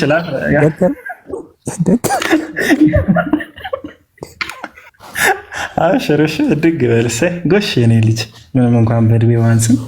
ለማንኛውም አውዱን ሳነብል ይፈታላል። ይህን እንደ ሀሳብ ያዘውና አንደኛ ራስ መልሰዋል። የአላህ ቃል መሆኑን ችግር የለውን ያሳያለሁ። ሁላችሁም እንዳያችሁት እንግዲህ እሱ ባጭሩ መልሶታል። ራሱን የመለሰውን የመለስኩለት ነገር የለም። ግን ስለ ዲፋይን ያወራል ሚት አድርግ ቃል ስጋ በቃ ጨርሰናል፣ እናወራለን። እሺ እንቀጥላለን። ቁጥር 41 ላይ ምን ይላል? እርሱም የባለቅኔ ቃል ወይም ግጥም አይደለም፣ ጥቂትም ብቻ ታምናላችሁ አለ። ቁጥር 42 ላይ ምን ይላል? የጠንቋይም ቃል አይደለም፣ ጥቂትም ብቻ ታስታውሳላችሁ አለ። ቁጥር 43 ላይ ምን አለ? ከዓለማት ጌታ የተወረደ ነው አለ። ይህ ቃል የማን ቃል ነው? ከዓለማት ጌታ የተወረደ ነው። ቁጥር 40 ብቻ አንጠልጥለው መጣውም። ቁጥር 40 ምን እንደሆነ በአጭሩ ነው የሚመልሱት፣ ችግር የለውም። ቁጥር 44 ላይ ምን ይላል? አሁን እንግዲህ ይህ የዓለማት ጌታ የተባለው አላህ ሱብሓነሁ ወተዓላ ምን ብሎ ያስቀምጣል? በእኛ ላይም ይላል ከፊልን ቃላት ያላልነውን በቀጠፈ ኑሮ። ማን? መልእክተኛው። የምን መልእክተኛ? ይህንን ቃል ከጌታ ዘንድ የሚያመጣው መልእክተኛ። አብዲ እኔ ካሜራ ስንቴ ነው የምከፍትላችሁ? አታድክሙ ሰው ፕሊስ። እኔ እኮ ፕላስተር እየላጥኩ ነው ወደ ካሜራ መገባ። ስልጥ ስለጥፍ። ይኸውሽ እንቀጥል። ይኸው እዚህ ጋር 41 የጠንቋይም ቃል አይደለም፣ ጥቂትም ብቻ ታስታውሳላችሁ። ከዓለማት ጌታ የተወረደ ነው አለ። ቁጥር 43 ቁጥር 44 ላይ በእኛ ላይም ከፊልን ቃላት ያላልነውን በቀጠፈ ኑሮ። ማን? ይሄ መልእክተኛ፣ ይሄ የተከበረው መልእክተኛ ከዓለማት ጌታ ከተወረደው ቃል ላይ ቀላቅሎ የሆነ ነገር ቢቀጥፍ ኑሮ አለ በኃይል በያዝነው ነበር። ከዚያም ከእርሱ የልቡን ስር የተንጠለጠለበትን ጅማት በቆረጥን ነበራል። ከእናንተም ውስጥ ከእርሱ ላይ ከልካዮች ምንም አይኖሩም አለ። ስለዚህ የማን ቃል ነው? የመልእክተኛ። መልእክተኛው ከየት ነው ያመጣው ቃሉን? ላኪው ከየት ነው የላከው? ከዓለማት ጌታ የተወረደ ነው። ላኪውስ ያንን ነገር የላከውን ቃል አሳስቶ ወይም ሌላ ነገር ቀላቅሎ ቢያስቀምጥ ኑሮ ምንድን ነው የሚያደርገው? በእኛ ላይም ከፊልን ቃላትን ያላልነውን በቀጠፈ ኑሮ በኃይል በያዝነው ነበር። ወደ አረብኛው እንሂድ። ምን ይላል አረብኛው? ቁጥር 40 ላይ እሱ ያነሳው ላይ ኢነሁ ለቀውሉ ረሱሊን ከሪም፣ ኢነሁ ለቀውሉ ረሱሊን ከሪም ይላል። እርሱ የክቡር መልእክተኛ ቃል ነው። ቃል ለሚለው ቃል ምንድን ነው የገባው? ቀውል። ቀውል ማለት ለሁለት መንገድ ይተረጎማል። አንደኛ የራስ ለሆነ ንግግር፣ ሁለተኛ ደግሞ ከሌላ አካል ተቀብሎ የሚያስተላልፍ ሰው ከሆነ ያ የሚያስተላልፈው ነገር የአስተላላፊ ቃል ተብሎ ይጠራል። በምን ከሆነ? ከሌላ አካል ተቀብሎ የሚያስተላልፍ ከሆነ። ታዲያ በዚህ መሰረት ከሌላ አካል ተቀብሎ ይሁን አይሁን በምንድን ነው የምናውቀው? ረሱል በሚለው ስያሜ። ረሱል ማለት መልእክተኛ ማለት ስለሆነ ማለት ነው። እና አውዱ ደግሞ ከዓለማት ጌታ የተወረደ ነው የሚለው የአላህ ቃል ነው ወይ ወደሚለው ደግሞ እንምጣ። ሱረቱል በቀራ ምዕራፍ 2 ቁጥር 2 ላይ ዛሊከል ኪታቡ ላ ረይበ ፊህ ሁደን ሊልሙተቂን ማለት ነው። ይህ መጽሐፍ ከአላህ ለመሆኑ ጥርጥር የለበትም ለፈራህያን መሪ ነው አለ። ጥሩ ጽቡቅዩ ቁጥር 9 ምዕራፍ 9 ቁጥር 6 ላይ ምን ይላል? ከአጋሪዎችም አንዱ ጥገኝነትን ቢጠይቅ የአላህን ቃል ይሰማ ዘንድ አስጠጋው። የማን ቃል? የአላህ ቃል። ቃል ለሚለው ምንድን ነው የገባው እዚህ ጋር አረብኛው? እሺ ይኸው ሐታ የስማዕ ከላም አላህ። ከላም ማለት ምን ማለት ነው? ንግግር ወይም ደግሞ ቃል ማለት ነው። የቅድሙ ምንድን ነው የሚለው? ቀውል። ይሄኛው ምንድን ነው የሚለው? ከላም። ከላም ማለት አላህ ስብሐነሁ ወተዓላ ተናጋሪ የሆነ የራሱ ንግግር ሲሆን ያስተላላፊ ምናምን ተቀብሎ ለሌላ የሚያስተላልፈው ሳይሆን የራሱ ንግግር ሲሆን ብቻ የሚያገለግል ቃል ነው። ምን ይባላል? ከላም። ስለዚህ የአላህ ስብሐነሁ ወተዓላ ከላም ወይም ንግግር መሆኑን ደግሞ በዚህ አየ ነው ማለት ነው። አሁን እኔ እጠይቅሃለሁ እንግዲህ አንተ በዚህ አንቀጽ መሰረት የአላህ ቃል መሆኑን አይተሃል፣ ተረድተሃል፣ አንተ ራስህ መስክረሃል። ችግር የለውም። ይህ መጽሐፍ ከአላህ ለመሆኑ ጥርጥር የለበትም ለፈራህያን መሪ ነው ይላል። እስኪ ተመሳሳይ ነገር እስኪ ከመጽሐፍ ቅዱስ ልታሳይ ትችላለህ? ተኮላ ማለት ቃል ስጋ እዚህ አልጨረስንም። አይጨረስም። በቃ ከዛ ልቡ ምንድን ነው የሚለው? ልብ ከዛ ጨረሰ። ችግር የለውም። ምንድን ነው ያልከኝ? ሌላ ሀሳብ ውስጥ አድርጋ ሌላ ሰፈር ነበር ነው የሚለው አይደል? ቆይ አይደለም ውሸተኛ ነው ከሆነ እንደዛ ነው የሚለው አይደል? ሌላ ና አልወጣም። ተመለስ። ጌታ ይባረክ። እሱ እሺ ይበልህ። እኔን እሺ እንዳልከኝ እሱ እሺ ይበልህ። እሺ አሁን ሌላ ፖይንት አናነሳም። ያነሳ ፖይንት አለ። ፖይንት ጋር ጨርሰናል። ሌላ ምንም የምናነሳው ፖይንት የለም። ወላ እንትን ምንድነው ምን አደርገዋለሁ ነው ያለ፣ ወላ ምንም ነገር የፈለገውን ይበል። በቃ ያንተ ፖይንት ያልነበረም ያን ጨርሰናል። ስለዚህ አሁን በፖይንት መሰረት የአላህ ቃል ነው ይላልና አሁንስ ትቀበላለህ ይህንን ሃይማኖት ወይስ አትቀበልም? አጭር መልስ። እንዴት እቀበላለሁ? ያው ልብ ቆርጣለሁ አለ አይደለ እንዴ? ልብ ደግሞ ነብይ መሐመድ እንዴት ነው የሞተው? ለምንድን ነው የሞተው? እስኪ ንገረኝ።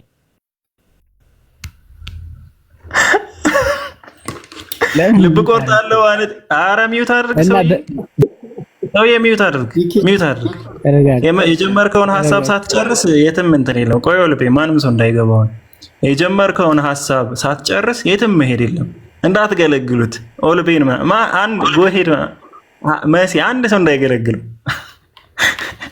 ትንሽ ራስ በጭጭ ብዬ ነው። እሺ ቃል ስጋ ሆነ አጁኻ አንተ ወንድማችን ነህ በአዳም በኩል በቃ ጉስጥ ያልክ ወንድማችን ስለሆንክ እንወዳሃለን። በቃ ጥሩ ነው፣ ጥሩ ሀሳብ ነው ያመጣው። ግን በራስ መስፈርት መሰረት ምንድነው እያልኩ ያለሁት? ትክክለኛ መስፈርት አይደለም። ስለዚህ መስፈርትህን አርመው ነው የምልህ። ኦኬ መጀመሪያ መስፈርትህን አስተካክለው አርመው። እሺ እንዲህ እየተጨዋወትን ምናምን እንማማራለን፣ ችግር የለውም። አሁን አንድ ነገር ላስቀምጥና ጠንከር ያለ ነገር ላምጣባችሁና ከዛ በኋላ ላይቭ እንዘጋለን። ከመዝጋታችን በፊት ግን አንድ ጥያቄ አቀርባለሁ እንደ መነሻ ይሆንሻል። ጎሄድ እንግዲህ ላንቺም የሚመለከት ነው። እዚህ ጋር አንድ የተዘጋጀ ፋይል አለኝ የሰራሁት። በዛ ፋይል ዙሪያ እናንሳ። ዌር ኢዝ ማይ ፋይል? አዎ እንግዲህ እስካሁን ተቀላልደናል። ያው በቀልድ ምክንያትም የተወሰኑ ትምህርቶችን ተማምረናል። አንዳንድ ነገራቶችን ብቻ ላስቀምጥላችሁና ለብዙዎቻችሁ ምላሽ ሊሆን ስለሚችል በመጀመሪያ ከዚህ ልጀምርላችሁ። ኒው ወርልድ ኢንሳይክሎፒዲያ ላይ አላህ የሚለው ስያሜ ጋር በተገናኘ አረቢያን ህዝቦች የነበሩ ፕሪስላሚክ ማለት ነው። ፕሪስላሚክ ታይምስ ተብሎ የተገለጸው ያው ከነቢዩ መሐመድ በፊት የነበሩ ህዝቦች በሰማያት በላይ የሚኖሩን ታላቅ የሆነውን አምላክ ወይም መለኮት አላህ ብለው ይጠሩት እንደነበረ ማስረጃ በተደጋጋሚ ሲጠየቅ ሰምታችኋልና ኒው ወርልድ ኢንሳይክሎፒዲያ ላይ ሂስቶሪካል ነው። ኢቨን አረብ ክርስቲያኖችና አይሁዶችም አልኢላህ ከሚለው በማንሳት አላህ የሚለውን ስያሜ ይጠቀሙ ነበር። መች ከነቢያችን ሰለላሁ ዐለይሂ ወሰለም መምጣት በፊት ማለት ነው። ስለዚህ ይህንን አንድ ነገር እናነሳለን። እኛ ሙስሊሞች ታዲያ ቁርአንን ለምንድን ነው የአላህ ቃል የምንለው የሚለውን ነገር ስናይ አንደኛ ሱረቱል በቀራ ምዕራፍ 2 ቁጥር 2 ላይ የመጽሐፍ ከአላህ ለመሆኑ ጥርጥር የለበትም ለፈራህያን መሪ ነው ብሎ አስቀምጧል። ይህ መጽሐፍ ለፈራህያን መሪ ከሆነ ከአላህ ለመሆኑ ጥርጥር የለበትም ሲል ፉከራ ነው እየተናገረ ያለው አላህ ሱብሓነሁ ወተዓላ ወይስ እውነታ ነው? ከሌላው ሃይማኖት እስልምና በምንድን ነው የሚለየው ሚለውን ፓርት ላይ ስናነሳ አላህ ሱብሓነሁ ወተዓላ ሰማያትና ምድርን መፍጠሩን ይገልጻል። በጣም ብዙ ነገራቶችን እዚህም እርሱም ቁርአን በእርግጥ ከዓለማት ጌታ የተወረደ ነው ብሎ በሱረቱ ሹዓራ ላይ ምዕራፍ 26 ቁጥር 192 ላይ ያስቀምጣል። ብዙ ክሌሞችን ያስቀምጣል። አላህ በሰማያት ውስጥ ያለውንና በምድርም ውስጥ ያለውን ሁሉ የሚያውቅ ሲሆን ብሎ ያስቀምጣል። እኛ አላህ ሱብሓነሁ ወተዓላ ሰማያትን ለመፍጠሩ ምድርን ለመፍጠሩ እኛን ሰዎችን ለመፍጠሩ የምናስቀምጠው ማስረጃዎች ምንድን ናቸው ከተባለ አንደኛ እሱ ብቻ የሚያውቀው የሆነ በሰባተኛው ክፍለ ዘመን ሊታወቁ የማይችሉ ሚስጥራቶችን አላህ ሱብሓነሁ ወተዓላ ለእኛ ስለገለጸልን ነው። እሱ ብቻ የሚያውቀው ማለት ምን ማለት ነው? ከፈጣሪዎች ማንም ሊያውቃቸው የማይችሉ አሁን በእኛ ግን በቴክኖሎጂ መርቀቅ ምክንያት ልናውቃቸው ይቻላል ነው። ይህም ደግሞ ከፍጥረታት ጋር የተያያዘ ማለት ነው። ከዚህ ጋር በተገናኘ ግን አንድ ጥያቄ ብቻ ነው ማነሳላችሁ። እሱም ሱረቱል ፉሲለት ምዕራፍ 41 ላይ ቁጥር 52 ላይ እንዲህ ብሎ ያስቀምጣል። በላቸው አለ ንገሩኝ፣ ቁርአኑ ከአላህ ዘንድ ቢሆን አለ ከአላህ ዘንድ ቢሆን። እንግዲህ አሁን ይህን ጥያቄ ነው ማቀርብላችሁ። ለማን? ለጎሄድና ለቃል ስጋ። ቁርአኑ ከአላህ ወይም ከአምላክ ዘንድ ቢሆን ትቀበሉታላችሁ ወይስ አትቀበሉትም? ማስረጃ ከቀረበ። ማስረጃ ማለት ይሄ እኔ ቁርአን የአላህ ቃል ነው የሚል አይነት ማስረጃ ምናምን አይደለም ማሳያችሁ። ትክክለኛ የአላህ ለመሆኑ ፈጣሪ እሱ ብቻ ለመሆኑ ማስረጃ ትክክለኛ ኤቪደንስ ካቀረብኩላችሁና ቁርአን ከአላህ ዘንድ ከሆነ ትቀበላላችሁ ወይስ አትቀበሉም ነው። ከዚያም በእርሱ ብትክዱ ብሎ ያስቀምጣል። ከእውነት በራቀ ጭቅጭቅ ላይ ከሆነ ሰው ይበልጥ የተሳሳተ ማን ነው ይላል። ስለዚህ ቁርአኑ ከአላህ ዘንድ ቢሆን መሆኑን ብትረዱት ብታውቁት፣ ከዛ በኋላ እምቢ ካላችሁ ግን ምንድን ነው? ከናንተ በላይ የተሳሳተ ሰው የለም ነው። ስለዚህ እስልምና እንደሌላው ሃይማኖት ምናምን ይሄ አላህ ሰማያትና ምድርን ፈጠረ፣ አላህ ሰውን ፈጠረ እንደዚህ አይነት ነገራቶች ብቻ አይደለም።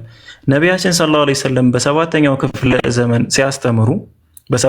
ዘመን ላይ ሲያስተምሩ ለመፍጠሩ ጥርት ያለ ማስረጃዎችን ምን ብለው ነው አስቀምጠው ነው።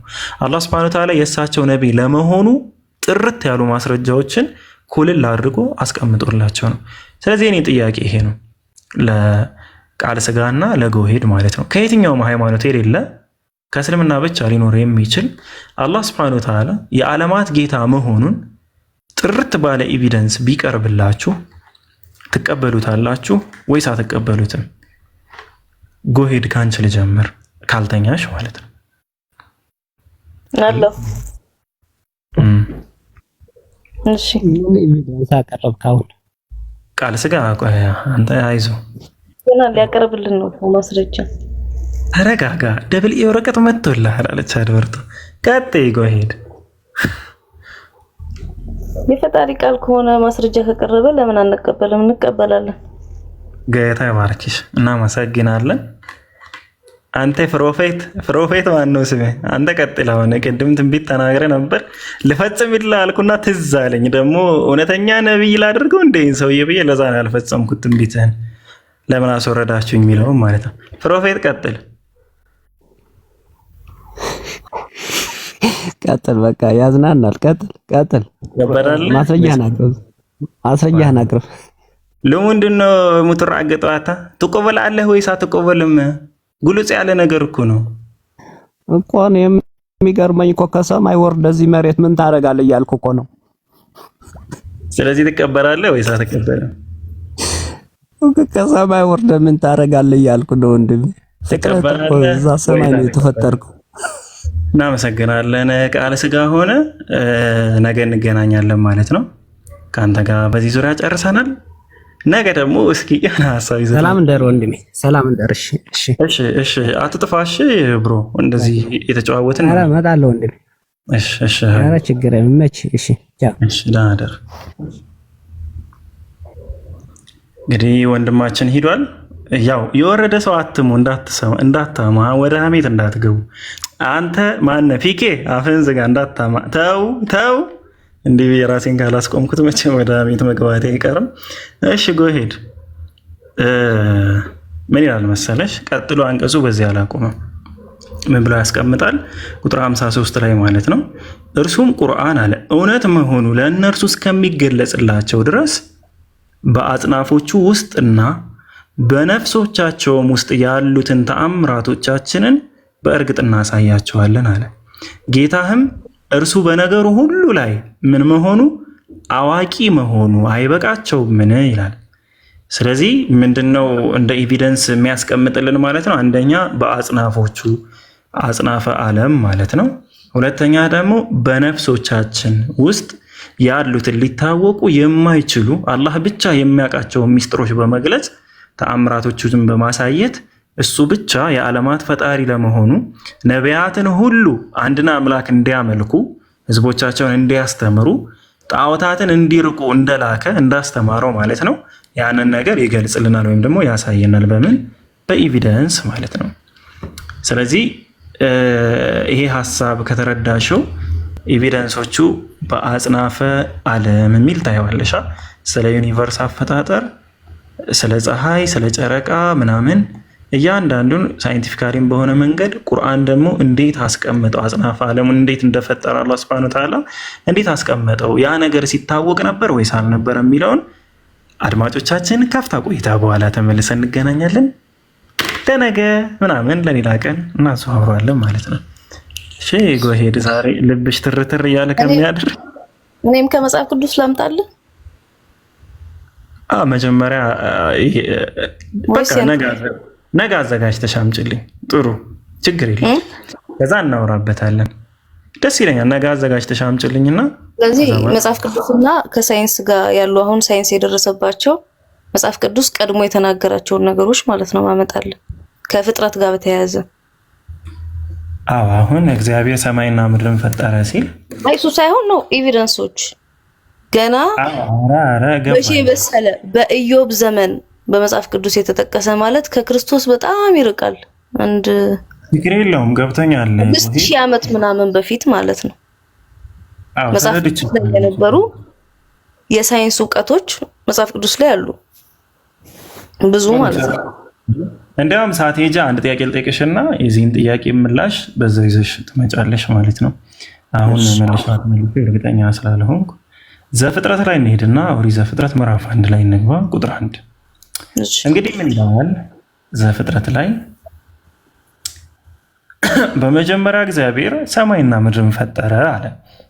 ምድርም ባዶ ነበረች፣ አንዳችም አልነበረባትም፣ ጨለማም በጥልቁ ላይ ነበረ፣ የእግዚአብሔር መንፈስ በውሃ ላይ ሰፎ ነበር። እግዚአብሔርም ብርሃን ይሁን አለ፣ ብርሃንም ሆነ። እግዚአብሔርም ብርሃኑ መልካም እንደሆነ አየ። እግዚአብሔርም ብርሃንና ጨለማ ለየ። እግዚአብሔርም ብርሃኑን ቀን ብሎ ጠራው ይላል፣ ጨለማውንም ሌሊት አለው። ማታም ሆነ ጠዋትም ሆነ አንድ ቀን ይላል። ማታ እና ጠዋት የሚባለው ነገር የሚከሰተው በምን አይነት መንገድ ነው? አሁን አንተ ልትለኝ የፈለግኩትን ታዩና ያልኩትን መልሽ። ፀሐይና ጨረቃ በስንተኛው ቀን የተፈጠሩት ልትለኝ ነው? ማታም ሆነ ጠዋትም ሆነ የሚባለው በምንድን ነው የሚለየው? ማታና ጠዋት የሚባለው ነገር በጨለማና በብርሃን እንዴት ነው የሚከሰት? እንዴት ነው ማታም ሆነ ጠዋትም ሆነ ስንል ጠዋት የሚሆን እንዴት ነው? ማታ የሚሆን እንዴት ነው? ጠዋት ብርሃን ነው፣ ማታ ጨለማ ነው። አዎ እኮ አሁን ይህንን ያልኩሽ እኔ አሁን ሳይንቲፊካሊ አስረጅኝ ነው ያልኩሽ። በሳይንስ አሁን በአሁን ዘመን ከመጣ ፀሐይ ስትወጣ ነጋ ይባላል። ፀሐይ ስትወጣ መሸ ይባላል። በአሁን ጊዜ ማለት ነው። እኔ ላሳጥርልሽና ፀሐይ ስትወጣ ሳይሆን ምሽትና ንጋት የሚባለው ነገር የሚኖረው በምን ምክንያት ነው? ምድር በፀሐይ ዙሪያ ስትዞር ነው። ምድር ስትዞር ነው። ምንን? ፀሐይን። ፀሐይ በዚህኛው በኩል በአንዱ ገጽታ በኩል ከሆነች በዛ ገጽታ ተቃራኒ ያለው ቦታ ምን ይባላል? ይመሻል ማለት ነው። ኦኬ፣ ያ ተቃራኒ ቦታ ይመሻል። ልክ ምድር ፀሐይን አሁንም በምትዞርበት ጊዜ ደግሞ በመሸው በኩል ስትዞር ይነጋል ማለት ነው። ስለዚህ ማታና ጠዋት የሚፈጠረው ምድር ከፀሐይ ጋር ባላት ትይዩ መሰረት በምትዞርበት ሁኔታ ላይ በአንደኛው በኩል ሲነጋ በሌላኛው በኩል ይመሻል፣ በሌላኛው በኩል ሲነጋ ደግሞ በዚህኛው በኩል ይመሻል። ይሄ ነው ፀሐይና ጨረቃ ከተፈጠሩ በኋላ የመጣ ሳይንስ ነው አይደለ? ፀሐይና ጨረቃ ከመፈጠራቸው በፊት የነበረውን ነገር አናውቅም። ስለዚህ ያኔ ደግሞ ብርሃንና ጨለማ በምን ይገለጽ እንደነበረም አናውቅም ከነሱ ከመፈጠራቸው በፊት። ስለዚህ ስለማናውቀው ነገር ደግሞ ማውራት አንችልም። ተደርተኛል? ገብቶኛል። ስለዚህ አንቺ እያልሽኝ ያለሽው አሁን እኔ ስለ ፀሐይ ስለ ብርሃን ወይም ደግሞ አሁን ጨለማና ብርሃን ለየ ነው የሚልሽ። የሆነ ጨለማ ነበረ፣ ከዛ ብርሃንም ፈጠረ፣ ከዛ ያ ጨለማና ያን ብርሃን ለየ ነው። መሸም ነጋም ነው የሚለው፣ ወይም ደግሞ ማታም ሆነ ጠዋት ይላል። ያዋት መምሸት አለ፣ መንጋት አለ። መምሸትና መንጋት የሚኖረው አልኩሽ የሚኖረው ከዛ ውጭ ሌላ ዲፊኒሽን ካለ ላይ ነው። እኛ አሁን ባለን አረዳድ ነው። ፀሐይና ጨረቃ ከተፈጠረች በኋላ ምን ሆነ? ፀሐይ ስትወጣ ብርሃን ይመጣል፣ ነጋ ይባላል። ከዛ ፀሐይ ስትጠልቅ ደግሞ መሸ ይባላል። ቅድም አንተ ሳይንስ ማብራሪያ እንደሰጠው ማለት ነው። ፀሐይና ጨረቃ ሳይፈጠሩ በፊት የነበሩት ከመፈጠራቸው በፊት የነበሩት ነገር የነበረው የሚመሸውና የሚነጋው በምን እንዴት ሆነ አናውቅም፣ አይታወቅም። አሁን ፀሐይን አደረጋትና እኮ ምን ይላል? አንብበው ውስጥ ይቀጥልና ኤግዛክት ነገሩን ወይስ እኔ ላንብበው? እነዚህ ነው እንደምታደርጋቸው ከሶስተኛው ቀን በኋላ ነው ፀሐይ የተፈጠረችው ነው። በ5 ቀን የተፈጠረችው ፀሐይ በሶስተኛው ቀን የተፈጠረች ፀሐይ እነሱን ከዛ የብርሃንና የጨለማ መገለጫ ያደረጋቸው ነው ምናምን ይላል። ከዛ በፊት ይገለጽ የነበረው በሌላ መንገድ ነበር። አሁን በአራተኛው ቀን ፀሐይና ጨረቃ እንደዚህ ቢሆን ተደረገ ማለት ነው። እግዚአብሔርም ከሰማይ በታች ያለው ውሃ በአንድ ስፍራ ይሰብሰብ፣ የብሱም ይገለጥ አለ። እንዲሁም ሆነ። እግዚአብሔርም የብሱን ምድር ብሎ ጠራው፣ የውሃ መከማቻውንም ባህር አለው። እግዚአብሔርም ያ መልካም እንደሆነ አየ። እግዚአብሔርም ምድር ዘርን የሚሰጥ ሳርንና ቡቃያን በምድርም ላይ እንደ ወገኑ ዘሩ ያለበትን ፍሬን የሚያፈራ ዛፍን ታበቅል አለ። እንዲሁም ሆነ። ምድርም ዘር ማታም ሆነ ጠዋትም ሆነ ሶስተኛ ቀን ብሎ ቁጥር 13 ላይ ይቀጥላል። እግዚአብሔርም አለ ቀንንና ሌሊትን ይለዩ ዘንድ አለ። ብርሃናት በሰማይ ጠፈር ይሁኑ፣ ለምልክቶች፣ ለዘመኖች፣ ከዕለታት ለዓመታትም ይሁኑ፣ በምድር ላይ ያበሩ ዘንድ በሰማይ ጠፈር ብርሃናት ይሁኑ። እንዲሁም ሆነ አለ። እግዚአብሔርም ሁለት ምን ፈጠረ ይላል? ሁለት ታላላቅ ብርሃኖችን ወይም ብርሃናትን ፈጠረ ወይም አደረገ ይላል። እግዚአብሔር ሁለት ታላላቅ ብርሃን የፈጠረው ወይስ አንድ ብቻ ነው ብርሃን? አንደኛው ደግሞ በተውሶ ብርሃን ነው ያንጸባርቀው ነው ወይስ ሁለቱም የራሱ ብርሃን ነው ያለው? ፀሐይና ጨረቃ ታላቅ ብርሃን ሰጪ አካል በቀን እንዲያይ ታናሹ ብርሃን ሰጪ አለ። ታናሹ ብርሃን ሰጪ አይ ታላቅና ታናሽ ብሏቸዋል። ሰጪ አካል ደግሞ በሌሊት እንዲያይ ያደረገ ከዋክብትንም ሰራ ይላል። ታላቅና ታናሽ ብሏቸዋል። ስለዚህ ታላቅ ብርሃን ሰጪ ፀሐይ ነች፣ ታናሽቷ ደግሞ ጨረቃ ነች። ስለዚህ ሁለት ብርሃን ተፈጥሯል ነው። አንደኛው ፀሐይ ተፈጠረ፣ ሁለተኛው ደግሞ ጨረቃ የሚባል ሁለት ብርሃን ተፈጠረ። ሁለቱ ራሱን የቻለ ብርሃን አለው ነው። ታላላቅ ብርሃን ነው የሚለው ምናልባት ተመጋጋቢም ሊሆኑ ይችላሉ። አዎ እንደዛ ለማለትማ እንደዛ አይደለም። አንደኛው የተውሶ ብርሃን እንዳለው መግለጽ ነበረበት ተመጋጋቢ ከሆነ። ካልሆነማ ሁለት ታላላቆች ብርሃናት ናቸው። ሁሉም ነገር ለእናንተ ለሚጠቅማችሁን ብቻ ተጽፎላችኋል ነው የሚለው። ለኛ የሚጠቅመን ብቻ ነው የሚጻፍልን። በቃ እሱን ነው እያልኩሽ ያለው። መጽሐፍ መብራራት የለበትም። ገብቷል? የሚጠቅመን ብቻ ነው የሚጻፈው መጽሐፍ ቅዱስ ላይ። ጥሩ አው በሱ እኔም እስማማለሁ። ለዛ ነው አሁን ለምሳሌ አንድ አካል በሆነ ሁኔታ ላይ ተአማኒነት እንዲያገኝ ቢያንስ ትክክለኛ የሆነ ኤቪደንስን ማስቀመጥ መቻል አለበት ነው። ስለዚህ አሁን ቅዱስ እኮ የሳይንስ መጽሐፍ ስላልሆነ ፀሐይ እንደዚህ ነች፣ ከዛ በኋላ ጨረቃ ከፀሐይ ብርሃን ተወስድና ምናምን ብሎ ይሄን ያህል ማብራሪያ መስጠት አይጠበቅበትም። ጎሄዳ አንቺ ቆይሽ ተረጋጊ። አሁን እንደዛ ይጠበቅበታል አይጠበቅበትም ምናምን አይደለም ያልኩሽ፣ ግን ዘፍጥረት ጋር በተገናኘ ስናወራ ኖርማሊ ከመጀመሪያው ፈረሰ ነው የምልሽ። ገባሽ? አሁን አንቺ ስለ ፍጥረት ያወራል፣ ስለ ፍጥረት አሳይሃለሁ ስላልሽኝ ይህንን ታሳቢ አድርጊውና ከዛ በኋላ ደግሞ ስለ ፍጥረት ነገ ታወሪኛለሽ። ቁርአንም እኮ ስለ ፀሐይና ስለ ጨረቃ መፈጠር ያወራል እኮ፣ ምንም ማውራቱ አይደለም የሚለያየው። ግን ይሄ ነው አንዱ ሚራክል ይሄ ነው። ቁርአን ጨረቃን ሙኒር ወይም አንጸባራቂ ብርሃን የተውሶ ብርሃን ያላት ብሎ ሲገልጽ ፀሐይን ግን ሲራጅ ብሎ ያስቀምጠዋል ማለት ነው። ገባሽ? ሲራጅ የራሱ የሆነ ብርሃን ያለውና አንጸባራቂ ብርሃን ብሎ ሁለቱም በትክክል ለይቶ ያስቀምጠዋል። ይሄ የተቀመጠው መች ነው? በ7ኛው ክፍለ ዘመን ስነ ፍጥረት ላይ ስናየው ዩኒቨርሱን ከፈጠረ በኋላ ደግሞ ዩኒቨርሱ እየተለጠጠ እንደሚመጣና እርሱ ራሱ እንደሚለጥጠውም እንዲሁ በተጨማሪ ያስቀምጣል። አሁን እኛ ስለ ፍጥረት ስናወራ አላህ Subhanahu Wa Ta'ala ጨረቃና ፀሐይን ለመፍጠሩ እንደ ኤቪደንስ ወይም እንደ ማስረጃ ከምንጠቀምባቸው ነገሮች ውስጥ አንዱ ምንድነው? በውስጥ የሚከናወኑ ሚስጥራዊ ክንውኖችን እሱ ብቻ ስለገለጸው ነው፣ ማንም ከመግለጹ በፊት ማለት ነው። ሙኒር ብሎ ጨረቃን አንድም ቦታ ላይ የራሷ የሆነ ብርሃን ያላትን በሚገለጽበት የአረብኛ አገላለጽ የገለጸበት ቦታ የለም። ሁሉም ላይ ኑር፣ ሙኒር ወዘተ እያለ ነው የሚያስቀምጠው። ምን ማለት ነው? አንጸባራቂ ብርሃን፣ የተውሶ ብርሃን፣ ትንሽ ብርሃን፣ ደብዘዝ ያለ ብርሃን ማለት ነው። እንደዛ እያለ ይገልጸዋል። እነዚህ በሙሉ የሚያመለክቱት አንጸባራቂ በሚል ዛት ዘ ዲፈረንስ። ይህንን ነገር የተናገሩት ግን ልክ እንደ ባይብል የግሪክ ፍልስፍና የገባበት የና አርስቶትል ምናምን ተጽዕኖ ያለበት አካባቢ ላይ ተወልዶ ያደጉ ነብይ አይደሉም። በረሃ ላይ ተወልዶ ያደጉ እረኛ የነበሩ በኋላ ላይም ነጋዴ የነበሩ ነብይ ናቸው። በረሃ ላይ ነው፣ ምንም ነገር አያውቁም፣ አይጽፉም፣ አያነቡም። የፍልስፍና መጽሐፍ እንኳን አነበቡም እንዳይባል። ይሄ ሁሉ ነገር ባይዘው ይሄ ዝም ብሎ ስለ ጨረቃ ብቻ ነው ያወራሽ እና ስለ ዩኒቨርስ መለጠጥ ብቻ ነው ያወራሽ።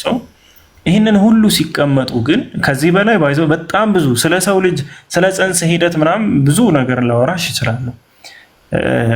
በኤቪደንስ ሌላ ቀን አወራሻለሁ በሚለው እሱን እንዝለለው። ሌላ አንድ እንድታመጭልኝ የምፈልገው ደግሞ ሌላ አንድ መስፈርት ላስቀምጥልሽ እና እሱም በደንብ አጥኝበትና መጨረሻ ላይ ከኔ ጋር ስታወሪ ለነዛ ኤቪደንስ ሰጥቻለሁ። ያም ምንድነው? ትንቢትን አምጭልኝ። ምን አይነት ትንቢት ነው የምታመጪ? አንደኛው የትንቢቱ መስፈርት ማለት ነው እንዲህ ለማለት ተፈልጎ ነው ተብሎ የማይፈታ ትንቢት። እንደዛ ከሆነ በአንድምታ ትርጓሜ